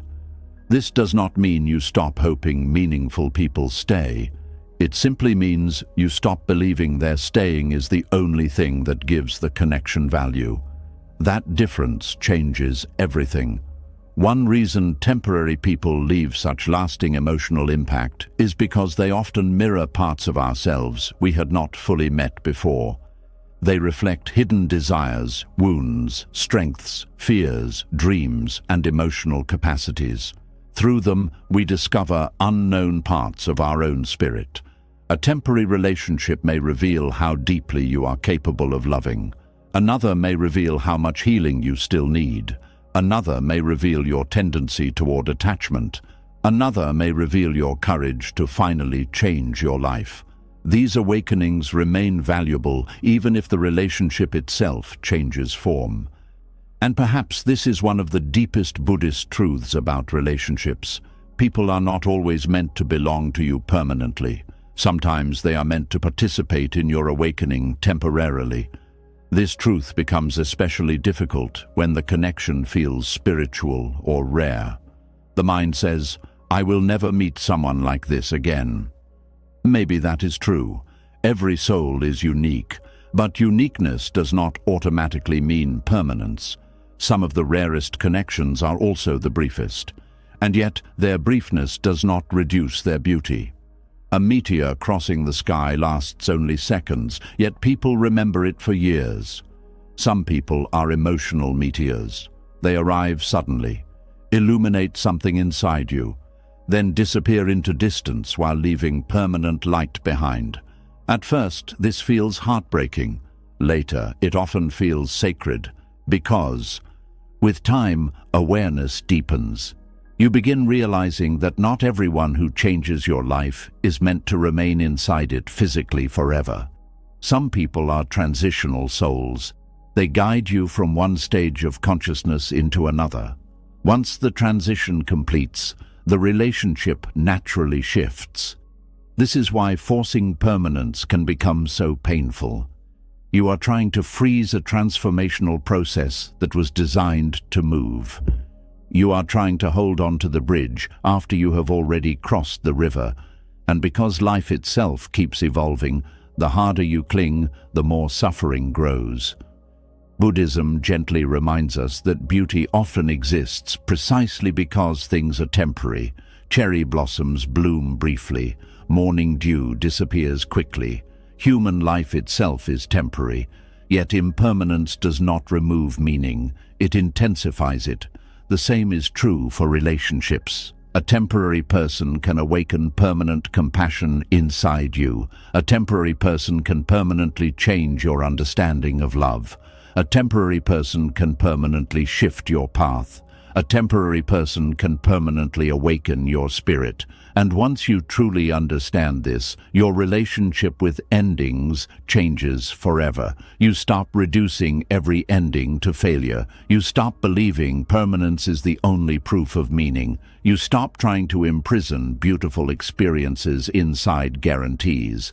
Instead, you begin honoring people for what they awakened inside you, even if they could not stay forever. This does not mean you stop feeling grief. The human heart still mourns absence, but the grief becomes wiser, softer, more spacious. It no longer says, "This ended, therefore it was worthless." Instead it says, "This ended, but it changed me." That is a completely different kind of understanding. And from that understanding, emotional freedom slowly grows. You begin trusting life more deeply. You stop trying to control every relationship outcome. You stop seeing impermanence as immediate tragedy. You begin recognizing that life itself is a flowing process of meetings, lessons, awakenings, transformations, and releases. Some people stay long, some stay briefly, some return, some disappear forever. But every meaningful connection leaves something behind. The question is whether you will spend your life clinging to what left or awakening through what it came to teach. Because some people are not meant to stay forever.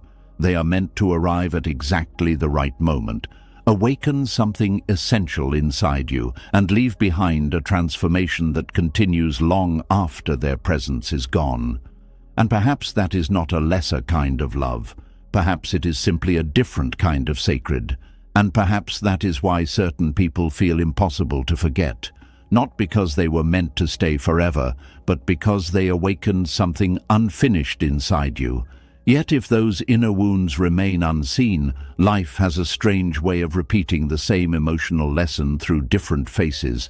The names change, the personalities change, the stories change, but the pain somehow feels painfully familiar.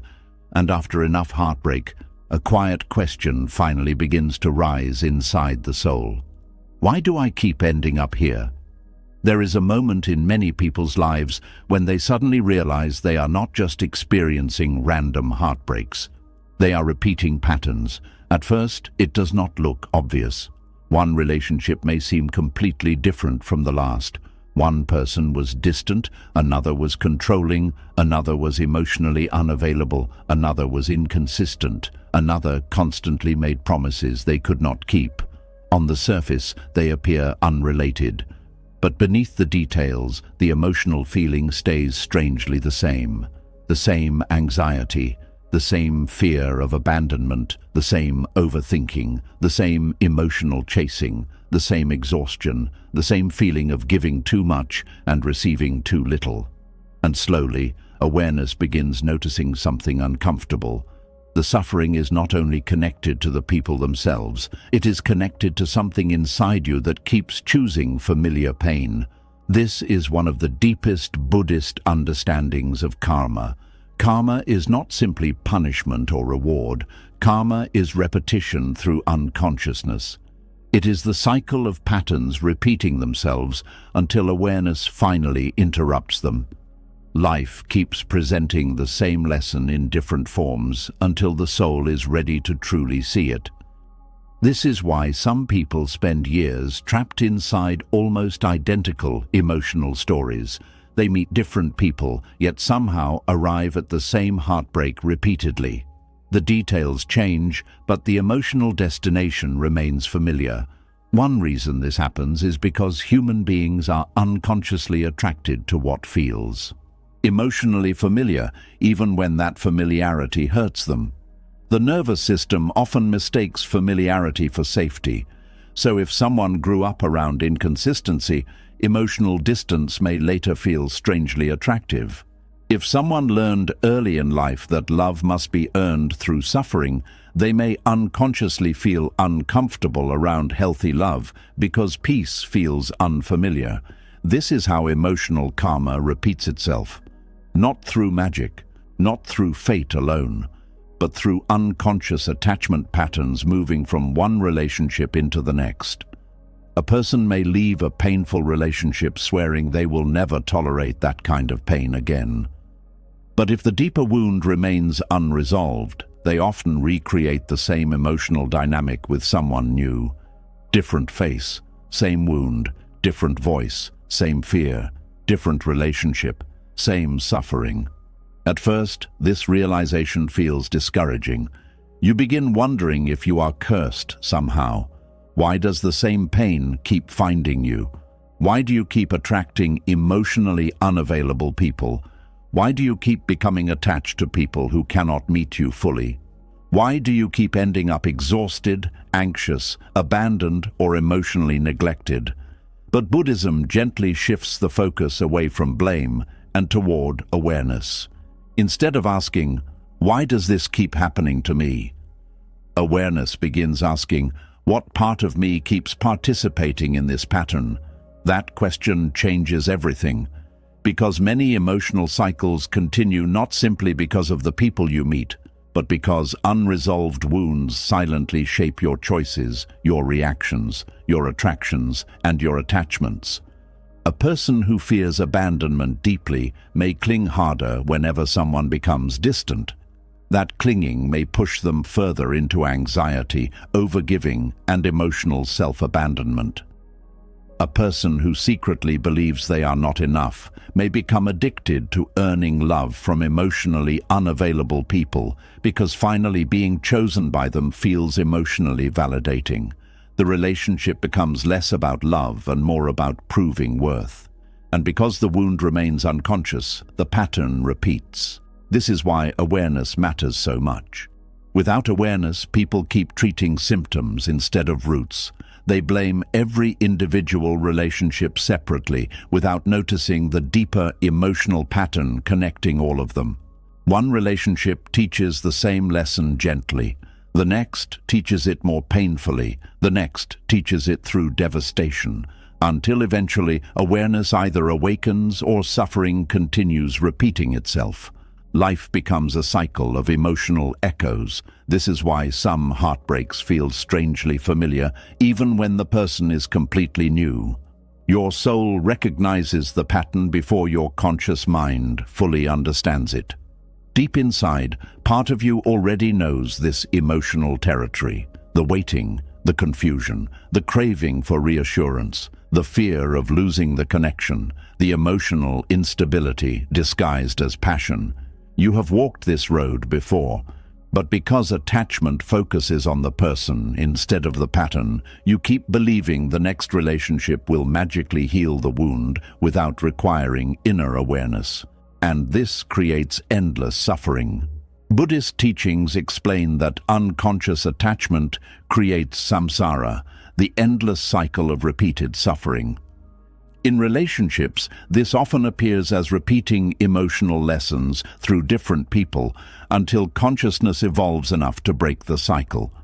The cycle may involve chasing unavailable love. It may involve abandoning yourself to avoid rejection.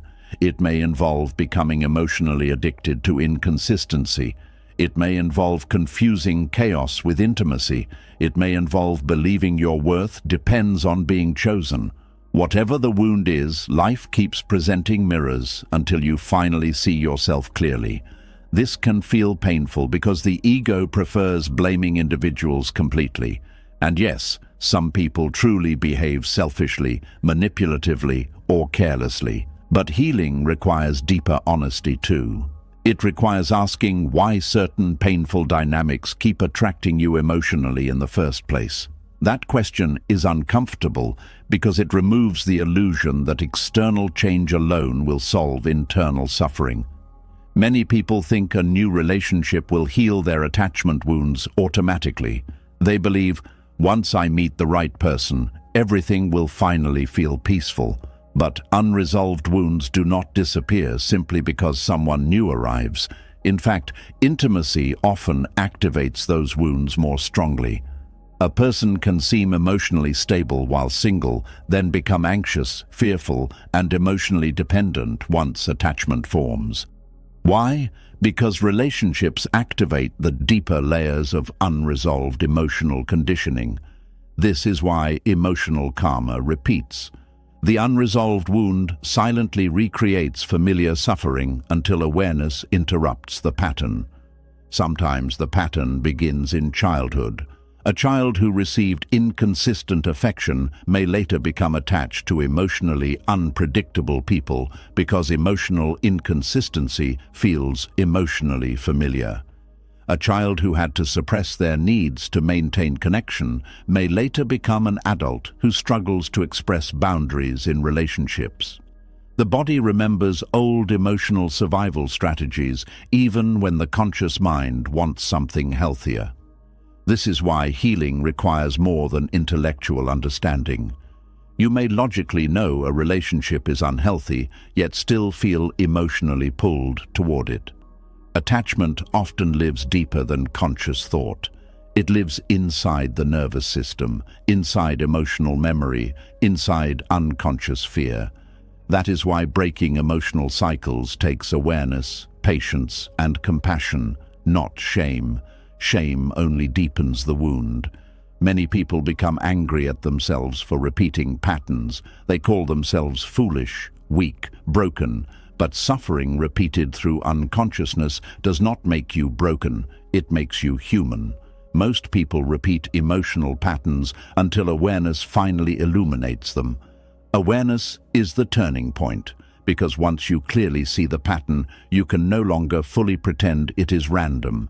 You begin noticing the early signs. You notice how quickly attachment forms around emotional inconsistency. You notice how your nervous system becomes activated around people who feel emotionally uncertain. You notice how peace sometimes feels less exciting than emotional unpredictability. And this realization can feel shocking. Some people discover they were never truly addicted to love itself. They were addicted to the emotional chase, the uncertainty, the longing, the emotional highs and lows, the fantasy of finally being chosen by someone difficult to reach. That fantasy becomes powerful because it promises emotional redemption. It says, if this person finally chooses me, then all my old wounds will heal. But no relationship can permanently heal wounds that require inner awareness and self-understanding. This is why emotional karma repeats across multiple relationships. The wound keeps searching externally for what must eventually be healed internally. One of the saddest parts of unconscious attachment is how easily people abandon themselves while trying to avoid abandonment from others. They ignore intuition. They silence boundaries. They overgive. They tolerate confusion. They chase clarity from emotionally unavailable people, all because the deeper wound says being left behind is unbearable, so they keep sacrificing themselves to preserve connection, and life keeps repeating the lesson, until one day, exhaustion finally creates awareness. This is often the true beginning of awakening, not when someone hurts you once, but when you suddenly recognize the pattern beneath many heartbreaks. You stop focusing only on who hurt you and begin understanding what inside you keeps participating in similar suffering. That realization is painful, but deeply liberating, because now healing becomes possible. Before awareness, every new relationship feels like a completely separate emotional story. After awareness, patterns become visible. You notice how quickly you ignore red flags when emotionally attached. You notice how strongly you crave reassurance from emotionally unavailable people. You notice how much of your self-worth becomes attached to another person's attention. This noticing interrupts unconsciousness, and once unconsciousness weakens, karma begins loosening its grip. This is why Buddhism places such importance on awareness. Awareness creates space between the wound and the reaction. Before awareness, attachment controls behavior automatically. Someone becomes distant, and panic immediately takes over. Someone withdraws emotionally, and you instantly begin chasing, overthinking, overgiving, or self-blaming. But awareness slows the process down. You begin observing your reactions instead of immediately obeying them. You notice your fear without letting it completely control you. You notice your urge to chase without automatically acting on it. You notice your attachment without completely becoming consumed by it. This is how cycles begin breaking, not through perfection, not overnight, but through conscious interruption. The cycle weakens every time you choose awareness over unconscious reaction. Every time you pause before abandoning yourself. Every time you choose honesty over emotional performance. Every time you stop chasing unavailable love. Every time you stop romanticizing suffering. Every time you stop treating anxiety like proof of deep connection. These moments slowly reshape your emotional life, because karma is not fixed destiny. It is unconscious repetition, and repetition can change once awareness enters. This is why emotionally awakened people often become quieter and more careful in relationships. Not because they fear love, but because they finally recognize how dangerous unconscious attachment can become. They stop rushing into emotional fusion. They stop ignoring discomfort simply because attraction exists. They stop making excuses for repeated emotional instability. Wisdom begins protecting the heart differently, not through emotional walls, but through clearer seeing. One important realization during healing is understanding that not every emotional attraction is healthy simply because it feels powerful. Sometimes strong attraction comes from old wounds, recognizing familiar pain. Sometimes chemistry is actually unresolved trauma meeting itself again. This can be difficult to accept because unhealthy attachment often feels intoxicating. The uncertainty creates obsession. The inconsistency creates emotional craving. The emotional distance creates longing. And the mind mistakes this emotional intensity for soulmate-level connection. But peace rarely feels dramatic to a nervous system addicted to chaos. That is why healing can initially feel strange. Healthier connections may feel calmer, slower, quieter, less emotionally addictive. At first, some people even mistake this peace for lack of passion because their nervous system became conditioned to emotional turbulence. This is another reason karma repeats. The body unconsciously seeks familiar emotional stimulation, even when that stimulation causes suffering. Breaking this cycle requires deep honesty. You must begin asking difficult questions. Why am I attracted to emotional unavailability? Why does inconsistency increase my attachment? Why do I confuse anxiety with love? Why do I keep trying to earn affection instead of receiving it freely? Why do I abandon myself so quickly when afraid of losing connection? These questions are uncomfortable, but they illuminate the hidden patterns controlling emotional life. And illumination changes everything, because what remains unconscious controls you. What becomes conscious can finally begin healing. This is why painful relationships sometimes become spiritual teachers. Not because suffering itself is sacred, but because repeated pain eventually forces awareness. After enough cycles, the soul becomes tired of repeating the same emotional lesson. You stop wanting temporary emotional highs that always end in collapse. You stop romanticizing suffering. You stop chasing people who constantly confuse your spirit. You begin craving peace more than emotional intensity.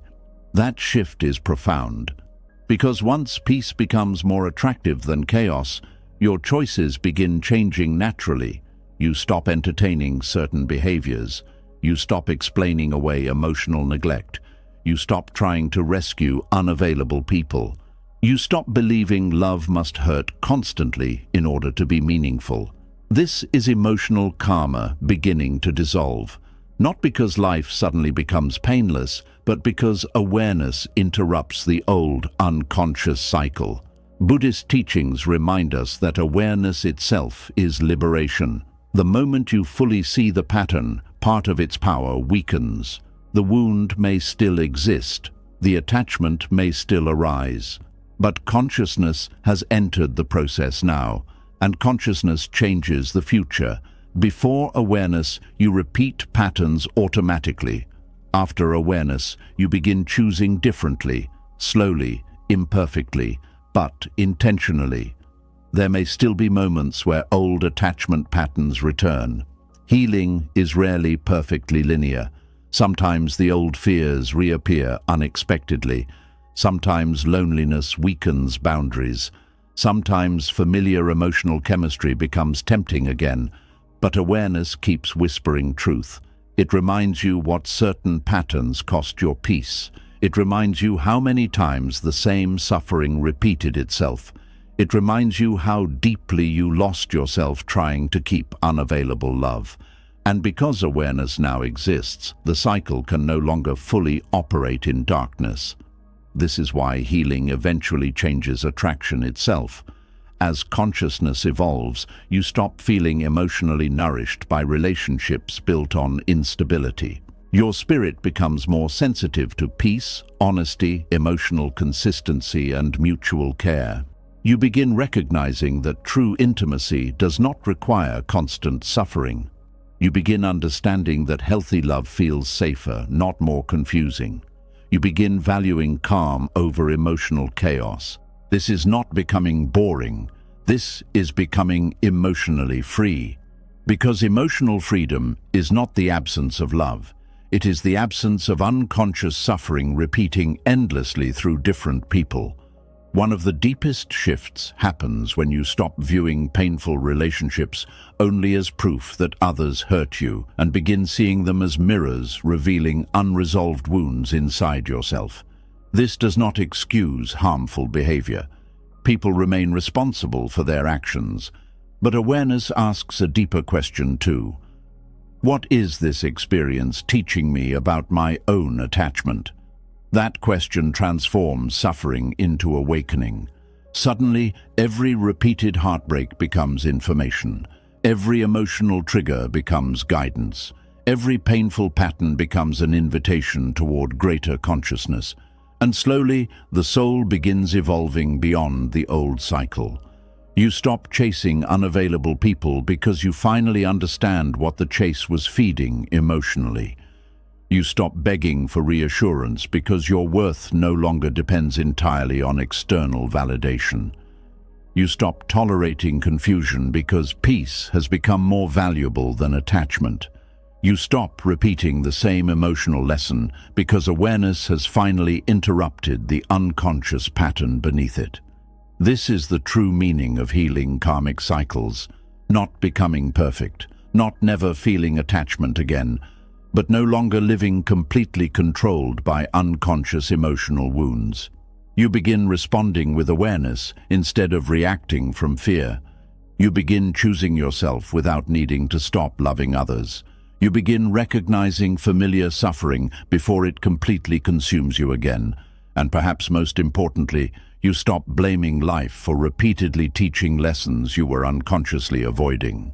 Because sometimes life repeats pain not to punish you, but to awaken you. The lesson returns through different faces until the soul is finally ready to see what it could not see before.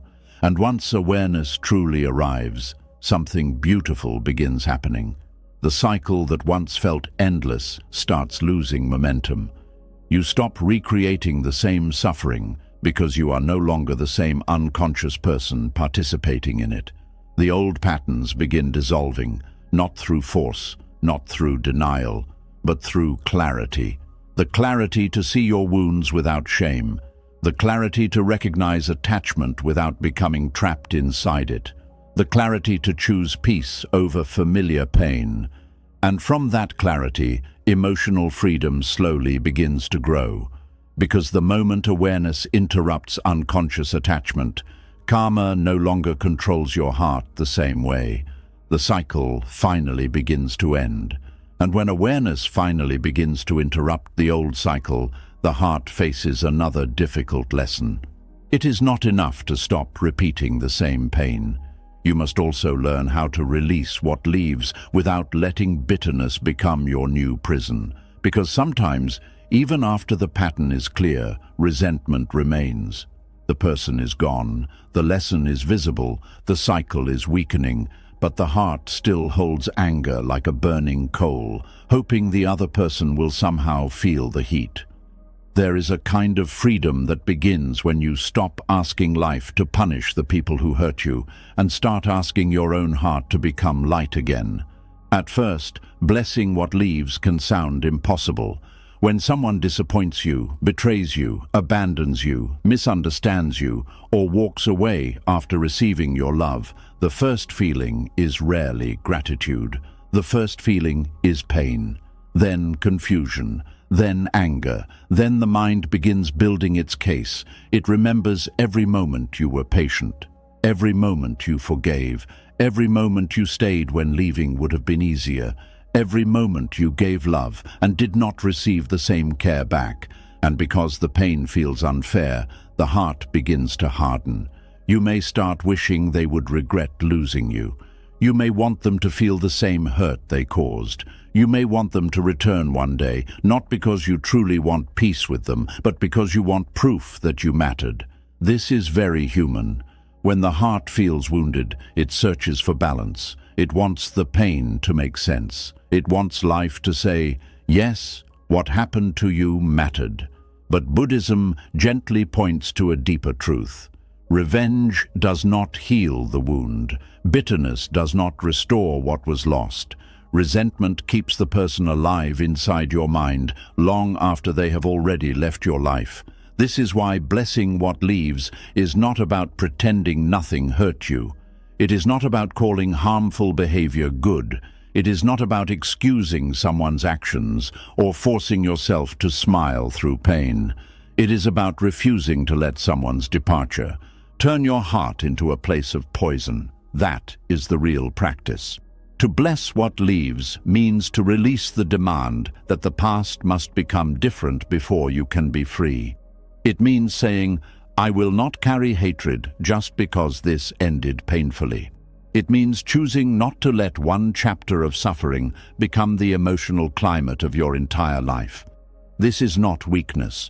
It is strength with softness. Many people misunderstand forgiveness and gratitude because they think these words mean surrendering justice. But Buddhist wisdom does not ask you to deny truth. If someone hurt you, they hurt you. If someone lied, they lied. If someone used your kindness, that happened. If someone left without care, that pain was real. Awareness does not erase facts, but awareness asks, how long will you continue drinking the poison of resentment after the event has already happened? Because resentment often feels powerful at first. It gives the ego something to hold. It says, I will not let them get away with this. It says, I will remember everything. It says, I will become cold so nobody can hurt me again. But underneath that hardness, resentment is usually pain that has not found a peaceful place to rest. It keeps the wound fresh. Every time you replay the story, the body responds as if the hurt is happening again. Every time you imagine what you should have said, what they should have done, how they should have suffered, your nervous system returns to the same emotional fire. The person may be absent physically, but resentment keeps inviting them back into your inner world. That is not freedom. That is another form of attachment. This is one of the most subtle truths in Buddhist detachment. You can be attached through love, but you can also be attached through anger. You can cling to someone through longing, but you can also cling to them through resentment. You may tell yourself you are over them, yet your mind still gives them a room inside your thoughts every day. Hatred is not the opposite of attachment. Sometimes it is attachment with fire around it. Blessing what leaves breaks that fire, not immediately, not magically, not by pretending you are above pain. It begins slowly when you become tired of letting the past control your present. You start noticing that your anger is no longer protecting you, it is exhausting you.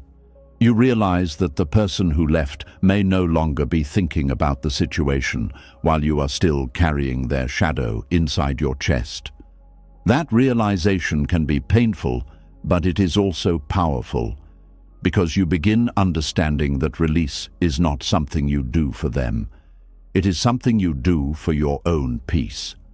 Gratitude becomes important here, not because everything that happened was pleasant, but because gratitude helps the heart find meaning without needing revenge. It allows you to say, "This hurt me, but it also taught me." It allows you to hold both truths at once. The pain was real, and the lesson was real too. This is emotional maturity. A bitter heart says, "Because it hurt, it had no value." An awakened heart says, "Because it hurt, I must look carefully at what it revealed."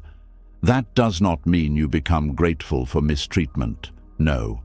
You become grateful for the awareness that came after it. You become grateful for the self-respect it awakened. You become grateful for the boundary it forced you to build. You become grateful for the clarity that finally arrived. You become grateful that life removed what your attachment might have kept choosing. This kind of gratitude is not soft denial. It is fierce wisdom. It says, "I will not waste this pain." When someone leaves, especially after deeply affecting you, the mind often wants to turn the ending into a courtroom. It wants a guilty person, a sentence, a final judgment. It wants to prove who was right and who was wrong. Sometimes this is understandable because clarity matters. But emotional freedom does not always arrive through winning the case in your mind. Sometimes it arrives when you stop needing the case to continue. You do not have to keep arguing with someone's memory to prove that your pain was valid. Your pain is already valid. You know what happened. Your body knows what happened. Your spirit knows what happened. You do not need to rehearse the wound every day to keep the truth alive. There comes a point when repeating the story no longer honors your pain. It traps you inside it. Blessing what leaves means you stop feeding the inner courtroom. You stop calling the past back to testify again and again. You stop letting old conversations become your daily meditation. You stop making revenge your proof of strength. Instead, you begin turning your attention toward peace. This is difficult because peace can feel unfair when you have been hurt. The ego may say, "Why should I be peaceful when they caused the pain?" But peace is not a gift you give to the person who hurt you. Peace is the home you return to after suffering has taken you too far away from yourself. And you deserve to return. Buddhist teachings often speak of compassion, but compassion does not mean emotional blindness. Compassion means seeing clearly that people act from their own level of awareness, wounds, fear, ignorance, and conditioning. This does not excuse harm, but it helps you stop personalizing everything as proof of your worthlessness. Some people hurt others because they have not met themselves honestly. Some leave carelessly because they do not know how to face emotional responsibility. Some betray because desire controls them more than wisdom. Some disappear because discomfort terrifies them. Some reject love because they do not know how to receive it without fear. Again, this does not make their actions right, but understanding this can soften the belief that their behavior defines your value. Often, what people do reflects their inner state more than your worth. This understanding is part of blessing what leaves. It allows you to say, "May they grow, may they awaken, may they learn what they could not learn with me, and may I be free from carrying their unhealedness as my burden." That is a powerful blessing, not because it invites them back, but because it releases them from the center of your emotional life. There is deep dignity in reaching a point where you no longer need someone to suffer in order for you to heal. This does not mean you want them close. This does not mean you trust them again. This does not mean you forget what happened. It simply means your heart no longer depends on their downfall for peace. That is freedom. Many people delay healing because they believe the other person must first apologize, regret, explain, or return with remorse before they can move on. But this gives your freedom to the very person who hurt you. It means your peace depends on their awareness, and if they never awaken, does that mean you must suffer forever? No. The Buddhist path brings the power back inward. It teaches that your liberation cannot depend entirely on another person's emotional maturity. You may never receive the apology. You may never hear the explanation. You may never see them understand the depth of what they caused, but you can still become free. That freedom begins when you stop waiting for the past to become fair before you allow your heart to soften. This is not easy. The heart may resist. It may say, "But they do not deserve my blessing." And perhaps they do not in the ordinary sense. But blessing what leaves is not about what they deserve. It is about what you deserve. You deserve a heart that is not constantly burning. You deserve sleep without rehearsing old pain. You deserve a mind that is not filled with revenge fantasies. You deserve a future not controlled by someone who already left. So the blessing is not for their ego. It is for your release. It can be as simple as saying within yourself, "May this person be released from my heart. May I release myself from this story. May the lesson remain, but may the bitterness leave." That small inner sentence can become a doorway, because bitterness often disguises itself as protection. It tells you that if you stay angry, you will never be fooled again. But anger alone does not create wisdom. Awareness does. Boundaries do. Self-respect does. Discernment does. You do not need resentment to protect yourself. You need clarity. A person can be soft and still wise. A person can forgive and still never return. A person can bless what leaves and still keep the door closed. This is important because many people fear that releasing bitterness means becoming vulnerable to the same pain again.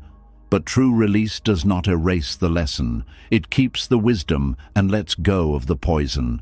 That is the balance. Keep the lesson. Release the hatred. Keep the boundary. Release the revenge. Keep the awareness. Release the emotional obsession. This is what makes blessing what leaves such a powerful Buddhist practice. It separates wisdom from resentment. It allows you to grow without becoming cruel. It allows you to heal without becoming numb. It allows you to remember without reopening the wound every day. There is something deeply beautiful about a person who has been hurt but does not become a mirror of the harm they received. They feel the pain. They learn from it. They protect themselves. But they do not let the experience turn their heart into a weapon. That is spiritual strength, because life will give everyone reasons to become bitter. Everyone will be misunderstood at some point. Everyone will lose someone. Everyone will be disappointed by people they trusted. Everyone will meet moments where the heart wants to close. The difference is not whether pain happens. The difference is what pain turns you into. Does it make you more aware or more resentful? More honest or more guarded, more compassionate or more poisoned, more rooted or more reactive? Blessing what leaves is the practice of refusing to let loss deform your spirit. It is choosing to say, "This hurt, but I will not let it make me cruel." That choice may take time. You may not be ready immediately. When the wound is fresh, forcing gratitude can become another form of self-betrayal. You do not need to rush. You do not need to pretend. Real release has stages. First, you may need to grieve. Then you may need to feel anger. Then you may need to understand.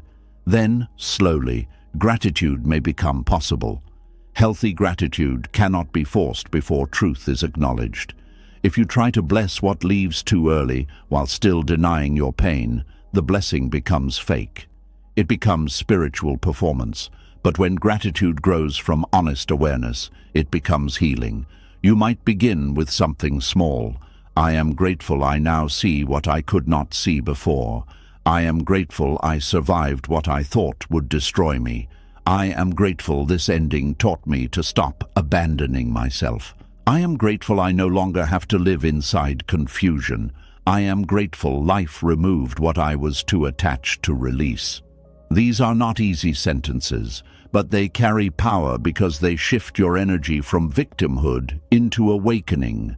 Victimhood says, "This happened to me, and now I am ruined." Awakening says, "This happened, it hurt me deeply, but I am still becoming wiser." That difference matters, because resentment often freezes people in the moment of injury. Years may pass, but emotionally they remain standing at the same goodbye, the same betrayal, the same rejection, the same unanswered message, the same broken promise.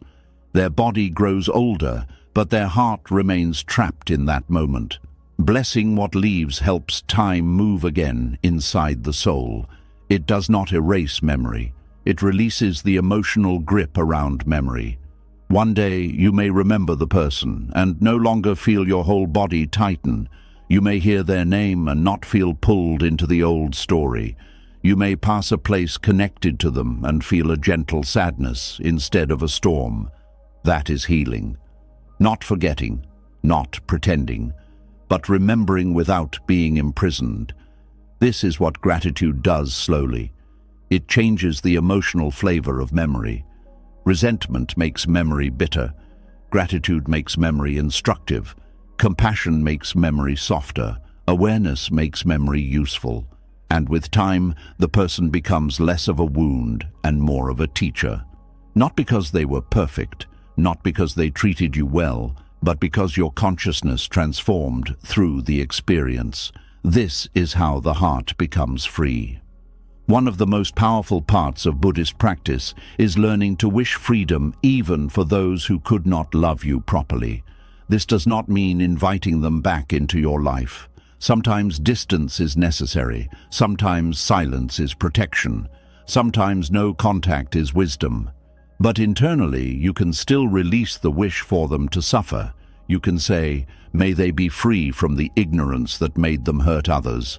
May they learn. May they heal, may they no longer create pain, and may I be free from carrying their actions inside my body." That kind of blessing cleans the heart. It removes the hidden wish to remain connected through anger, because sometimes people refuse to release resentment because resentment is the last emotional tie. If they stop being angry, they fear the connection will truly be over.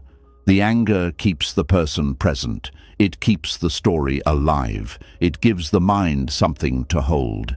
But healing often requires letting even that final tie dissolve. Not because the person deserves your softness, but because your future deserves your energy. Think of how much life force is lost in resentment. The mental arguments, the emotional rehearsals, the imagined confrontations, the desire to be seen as right, the hope that they will regret everything, the constant checking of whether karma has found them yet. All of this consumes attention that could be used to rebuild your life. Your energy is sacred.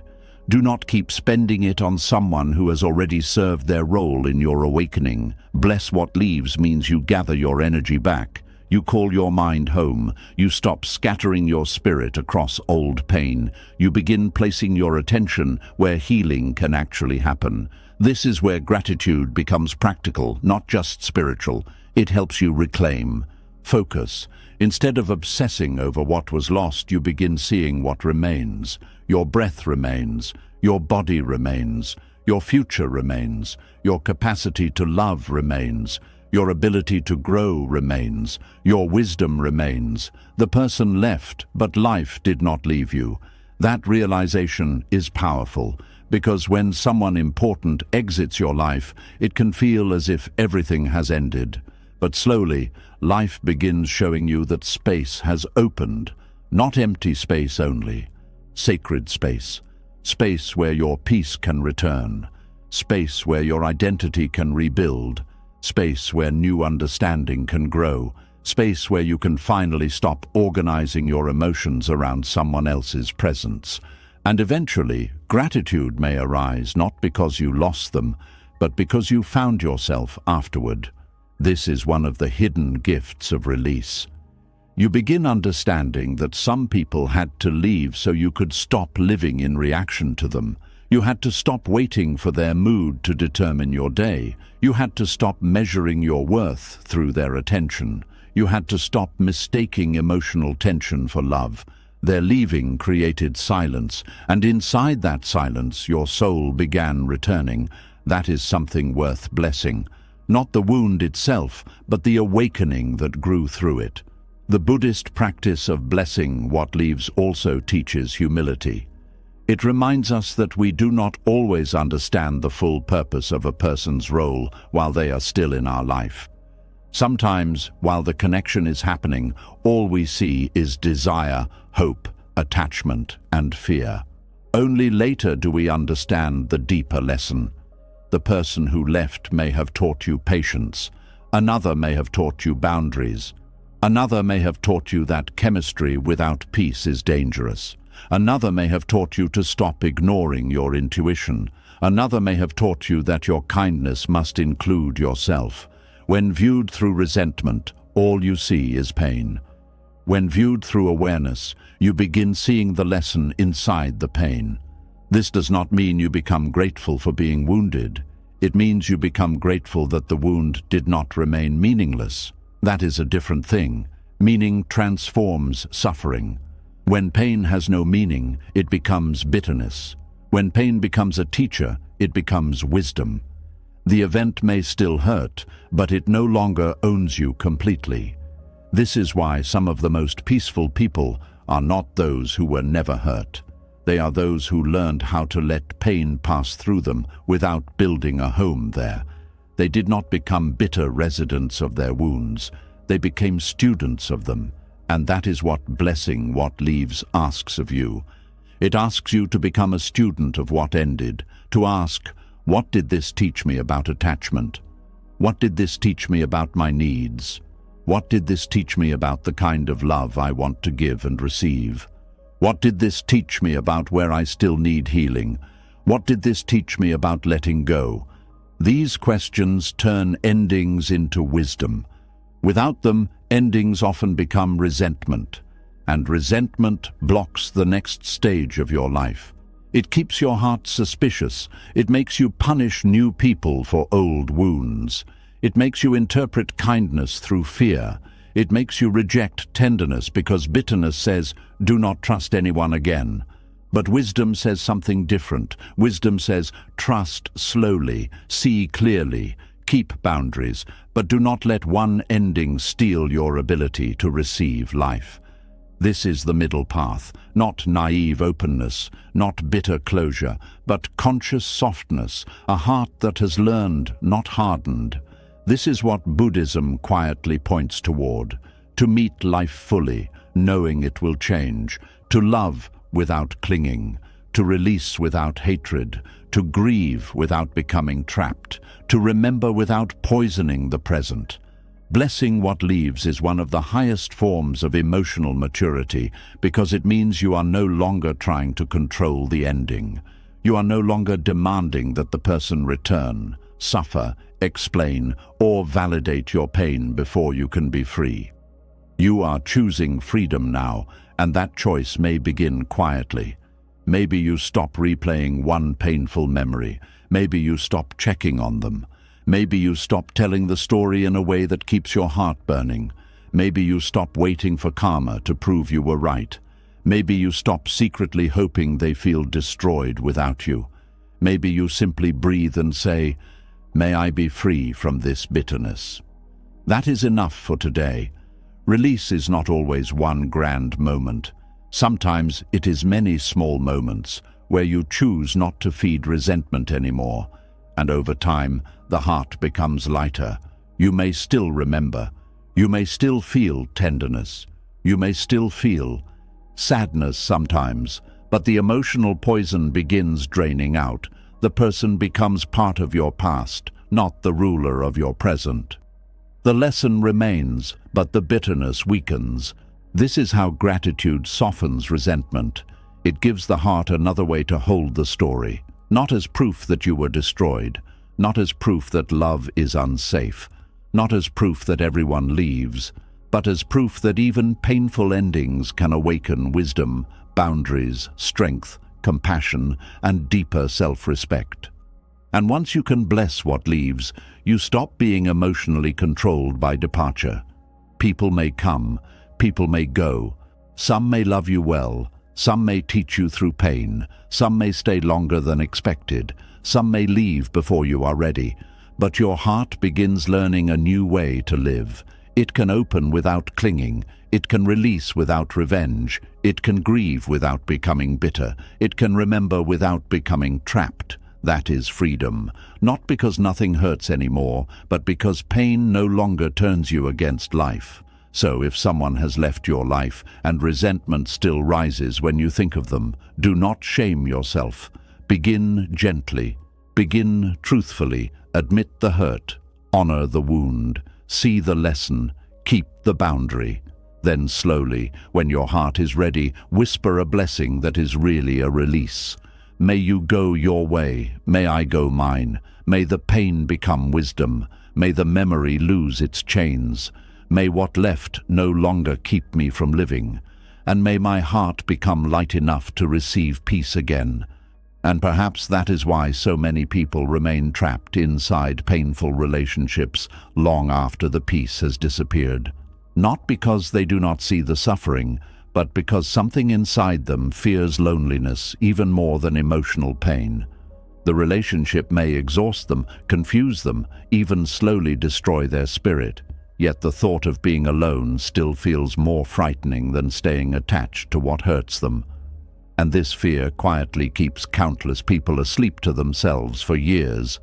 There is a loneliness that teaches wisdom, and there is a loneliness people spend their entire lives trying to escape. At first, the fear of being alone rarely looks dramatic. It hides inside small decisions. You keep texting someone who drains you because silence feels heavier than disappointment. You remain emotionally attached to someone unavailable because losing the connection feels unbearable. You lower your standards just to keep someone near. You tolerate confusion because emptiness terrifies you more than emotional instability. And slowly, without noticing it, your fear of loneliness becomes stronger than your desire for peace. This is where suffering deepens. Because when people are afraid of being alone, they often stop asking whether a connection is healthy. The only question becomes, will this person stay? And once staying becomes more important than truth, attachment begins controlling the relationship. Buddhist teachings explain that many forms of suffering come not from reality itself, but from the desperate attempts to escape uncomfortable inner states. Loneliness is one of those states. Most people are not only afraid of physical solitude, they are afraid of what solitude reveals when distraction disappears. When you are alone long enough, you begin hearing yourself clearly. Your fears become louder, your wounds become visible, your unresolved emotions rise to the surface, your hidden emptiness stops hiding. And for many people this feels overwhelming, so instead of turning inward with awareness, they rush toward attachment. They use relationships as emotional shelter from themselves. They seek constant connection, not because the connection is healthy, but because silence feels unbearable. This is why some people jump from one relationship directly into another without ever healing. The moment loneliness appears, panic begins. They immediately search for a new attachment to numb the discomfort, a new conversation, a new emotional high, a new person to focus on, a new source of validation, not because they are deeply in love, but because they are deeply afraid of sitting alone with their own thoughts, afraid of facing unresolved grief, afraid of feeling unwanted, afraid of confronting the emptiness they have spent years covering with attachment. And because this fear remains unconscious, relationships become emotional anesthesia instead of conscious connection. This is one reason emotionally unhealthy attachments form so easily. A lonely heart will often accept what a peaceful heart would reject. When someone feels emotionally empty inside, even inconsistent affection can feel intoxicating. A little attention feels like salvation. A small amount of validation feels deeply addictive. The person becomes attached not only to the relationship, but to the temporary relief the relationship provides from inner loneliness. But temporary relief is not the same as healing. This is why people can remain deeply unhappy inside relationships and still fear leaving them. The relationship may no longer bring peace, but it still protects them from facing themselves completely alone.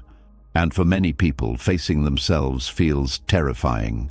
At night, when the distractions disappear, something uncomfortable begins rising. Old memories, regrets, insecurities, questions about identity, questions about purpose, questions about worth, questions they have avoided for years by keeping themselves emotionally occupied. Attachment becomes distraction.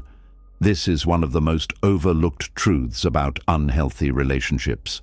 Sometimes people are not attached to the person alone. They are attached to the escape from loneliness the person provides. The relationship becomes a shield, protecting them from inner confrontation, and because of this, they stay emotionally asleep. Buddhist wisdom teaches that awakening often begins in silence, solitude, and honest self-observation. But many people fear silence because silence removes distraction.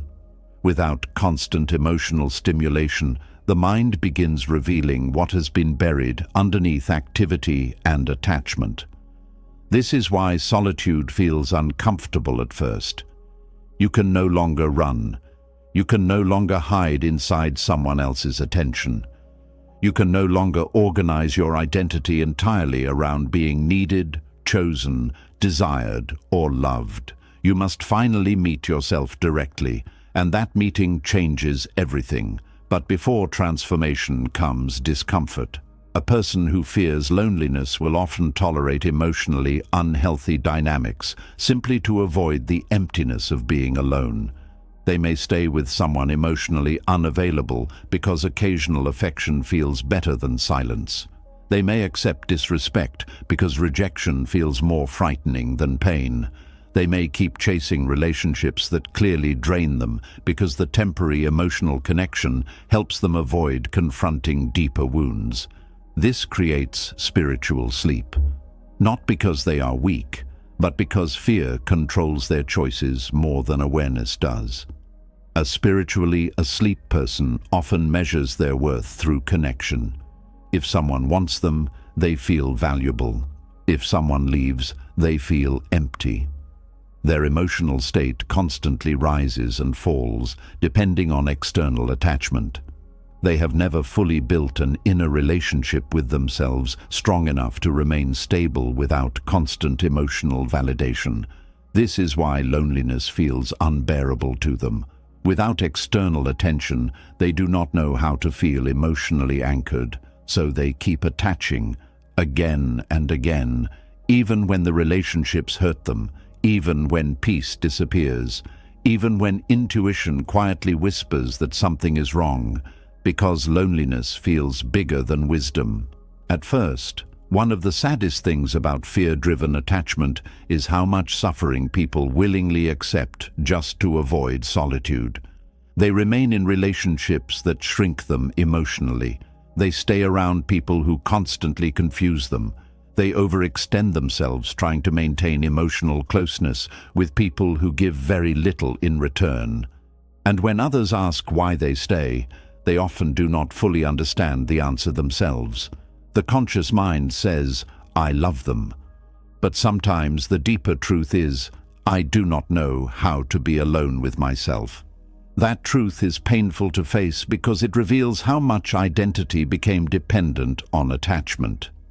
Many people build their emotional life entirely around relationships. Their sense of worth, purpose, routine, emotional safety, and identity all become tied to another person's presence. So when solitude appears, it feels like collapse.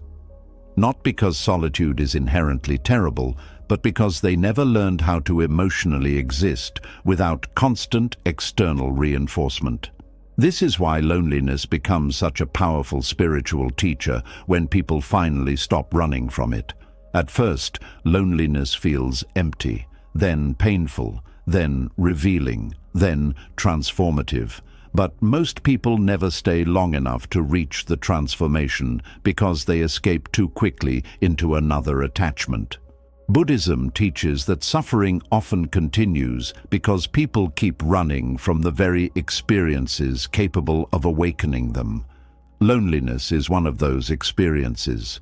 When faced consciously, loneliness reveals hidden attachments, emotional dependency, fear of abandonment, lack of self-worth, and unresolved grief. But if you immediately numb loneliness through unhealthy attachment, the lesson remains unfinished, so the cycle repeats.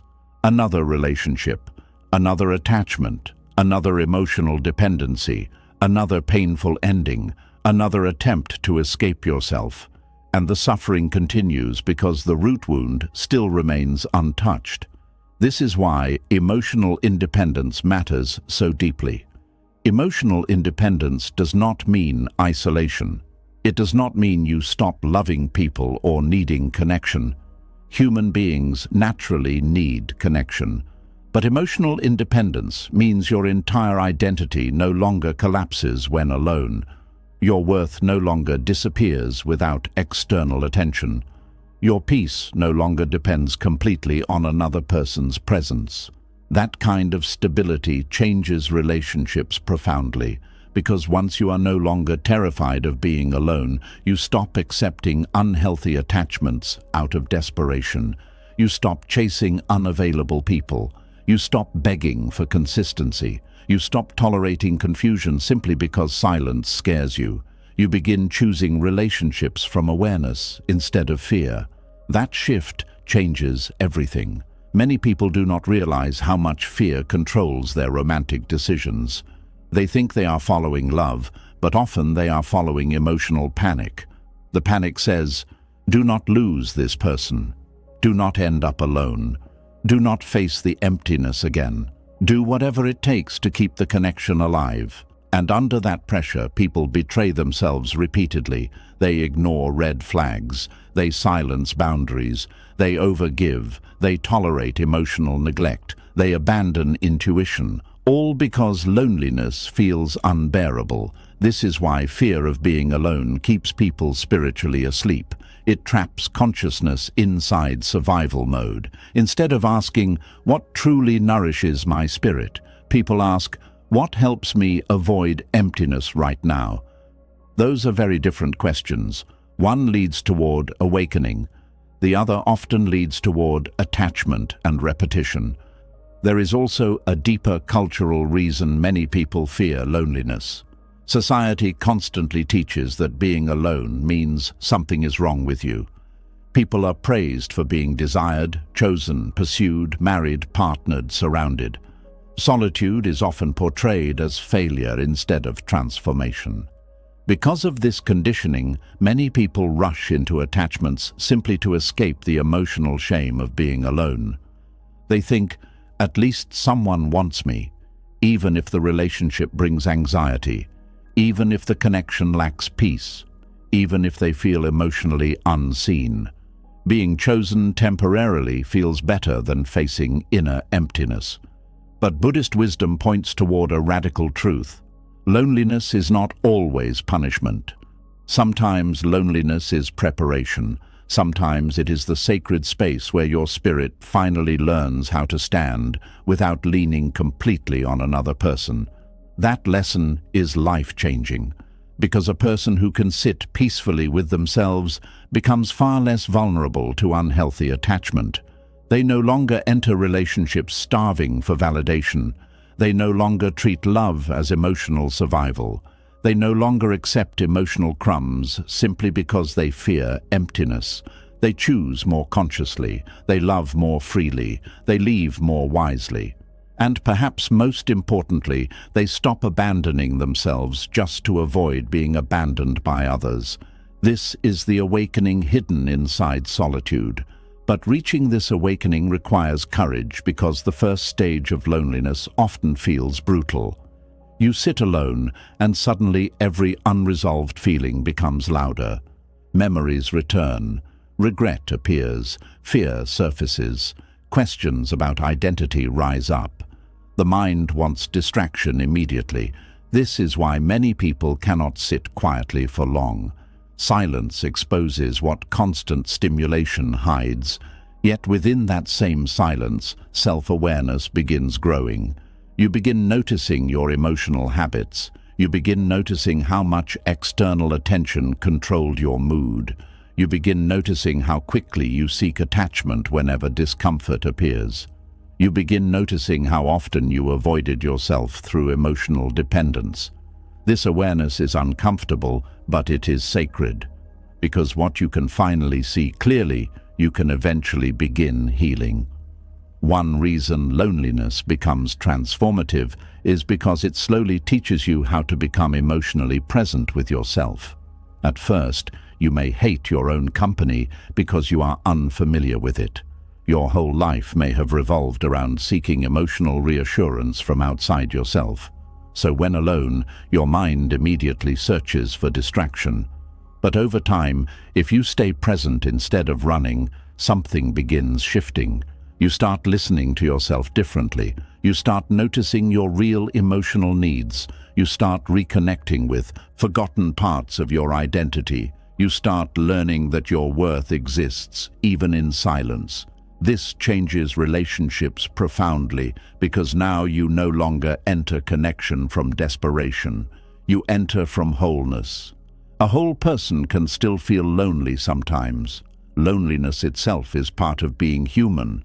But there is a difference between natural loneliness and fear-driven attachment. Natural loneliness simply reminds us that humans desire connection. Fear-driven attachment says, I must have someone immediately, even if the connection destroys my peace. That difference matters deeply. Buddhist teachings do not ask you to reject relationships. They ask you to stop using relationships as escape from yourself. This is why spiritually asleep people often become addicted to emotional intensity. Intensity distracts them from inner emptiness temporarily. The excitement, uncertainty, longing, drama, obsession, and emotional highs keep the mind occupied. But once the intensity fades, the unresolved loneliness underneath returns stronger than before. So they chase intensity again, another attachment, another emotional distraction, another temporary escape. Meanwhile, the deeper wound remains untouched. A spiritually awake person begins approaching relationships differently. They still love, they still connect, they still feel deeply, but they no longer expect another human being to permanently rescue them from themselves. They understand that no relationship can replace inner awareness, self-respect, and emotional grounding. This understanding creates healthier love. Because now relationships become additions to life, not replacements for inner stability. You stop expecting one person to carry the full weight of your identity. You stop expecting constant attention to heal your wounds. You stop expecting attachment to eliminate loneliness permanently.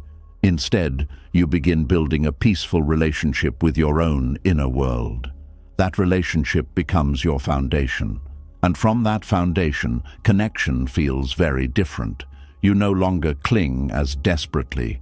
You no longer panic every time someone becomes distant. You no longer tolerate emotional confusion simply to avoid being alone. You no longer lose your entire sense of self inside relationships. This is emotional maturity beginning to grow. One of the deepest fears underneath unhealthy attachment is the belief that being alone means being unlovable. Many people secretly believe their value depends on whether someone chooses them romantically, so when alone, shame rises quickly. They feel invisible, unwanted, forgotten. This is why they rush into relationships even when their spirit knows the connection is unhealthy. Being chosen feels emotionally safer than sitting alone with the fear of not being enough.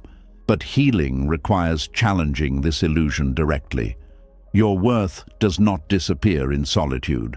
Your lovability does not depend on constant romantic validation. Your existence remains meaningful even when no one is currently choosing you.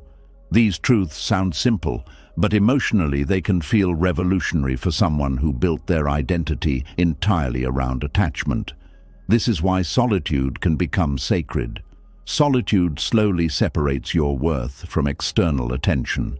It teaches you to exist without constantly performing for love. It teaches you how to sit with yourself honestly. It teaches you that peace is possible even without constant emotional stimulation. And eventually, something beautiful begins happening. The loneliness that once terrified you starts transforming into space. Space to breathe, space to heal, space to think clearly, space to reconnect with your own spirit, space to stop living in reaction to someone else's moods, space to remember who you are outside attachment. This transformation changes the soul deeply, because once you stop fearing loneliness so intensely, unhealthy attachments lose much of their power over you. People can no longer manipulate you through distance so easily. You stop clinging desperately to anyone who gives temporary attention. You stop treating relationships as emergency medicine for inner emptiness. Instead, connection becomes something freer, more conscious, more peaceful, more honest. This does not mean you never feel lonely again. Even awakened people experience loneliness sometimes, but loneliness no longer controls their decisions completely. They can sit with discomfort without immediately abandoning themselves to escape it. That ability changes everything. Because many painful relationships survive only because one or both people are terrified of solitude. Remove the fear of being alone, and suddenly the unhealthy attachment loses much of its grip. The confusion becomes easier to leave. The emotional manipulation becomes easier to recognize. The overgiving becomes easier to stop. Fear no longer dominates awareness. This is spiritual awakening in action, not becoming emotionally detached from humanity, but becoming free enough internally that fear no longer forces you into self-betrayal. There is tremendous peace in reaching the point where being alone no longer feels like emotional death.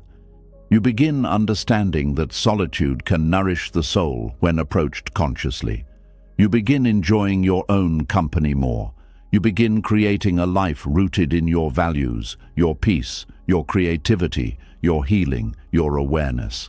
And from that place, relationships become healthier naturally because they are no longer built entirely on emotional desperation.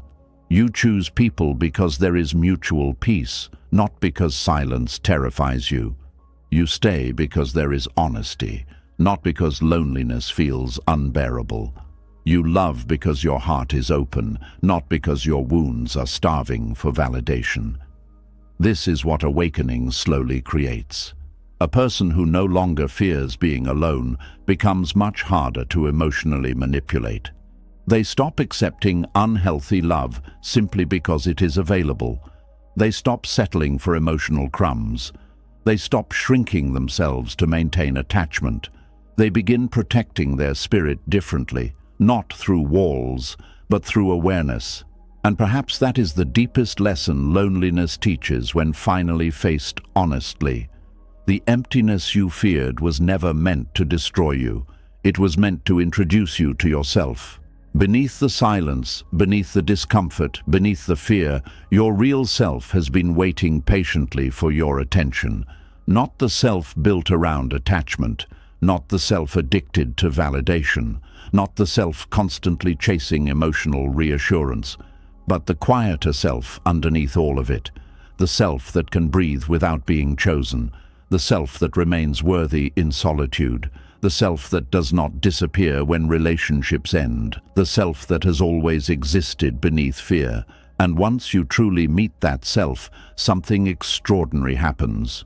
You stop needing unhealthy attachment to feel alive. You stop treating loneliness like a monster. You stop running from silence. You stop abandoning yourself just to avoid emptiness. Because you finally understand something most people spend their entire lives avoiding. Being alone is not the deepest human fear. Being disconnected from yourself is. Some people were never meant to stay forever. They came into your life to expose the wounds you could no longer ignore, to break the attachments that were keeping you emotionally asleep, and to awaken the version of you that could finally choose peace over fear. Through every goodbye, every rejection, every season that ended, life was not trying to destroy you. It was trying to return you to yourself. Tonight you learned that not every deep connection is meant to last forever. Some people are temporary teachers. Some are mirrors. Some arrive to reveal your loneliness, your attachment, your fear of abandonment, and your habit of losing yourself just to be loved. But you also discovered something deeper. Healing begins the moment you stop measuring your worth through who stays and who leaves. Detachment is not becoming cold. It is learning how to love without destroying your own peace. It is understanding that endings are not always punishments. Sometimes they are awakenings disguised as heartbreak. And maybe the people who left your life did not ruin your story. Maybe they redirected it toward the version of you that was waiting to be found all along. Before you leave tonight, I want you to pause for a moment and ask yourself something honestly. Which person awakened you the most through pain, loss, or rejection? And what lesson did they leave behind inside your soul? Share your answer in the comments. Someone reading it may realize they are not alone in their healing. And if these teachings touch something deep inside you, subscribe to the channel and continue this journey with us. There are still many awakenings ahead, and your next season of peace may be closer than you think.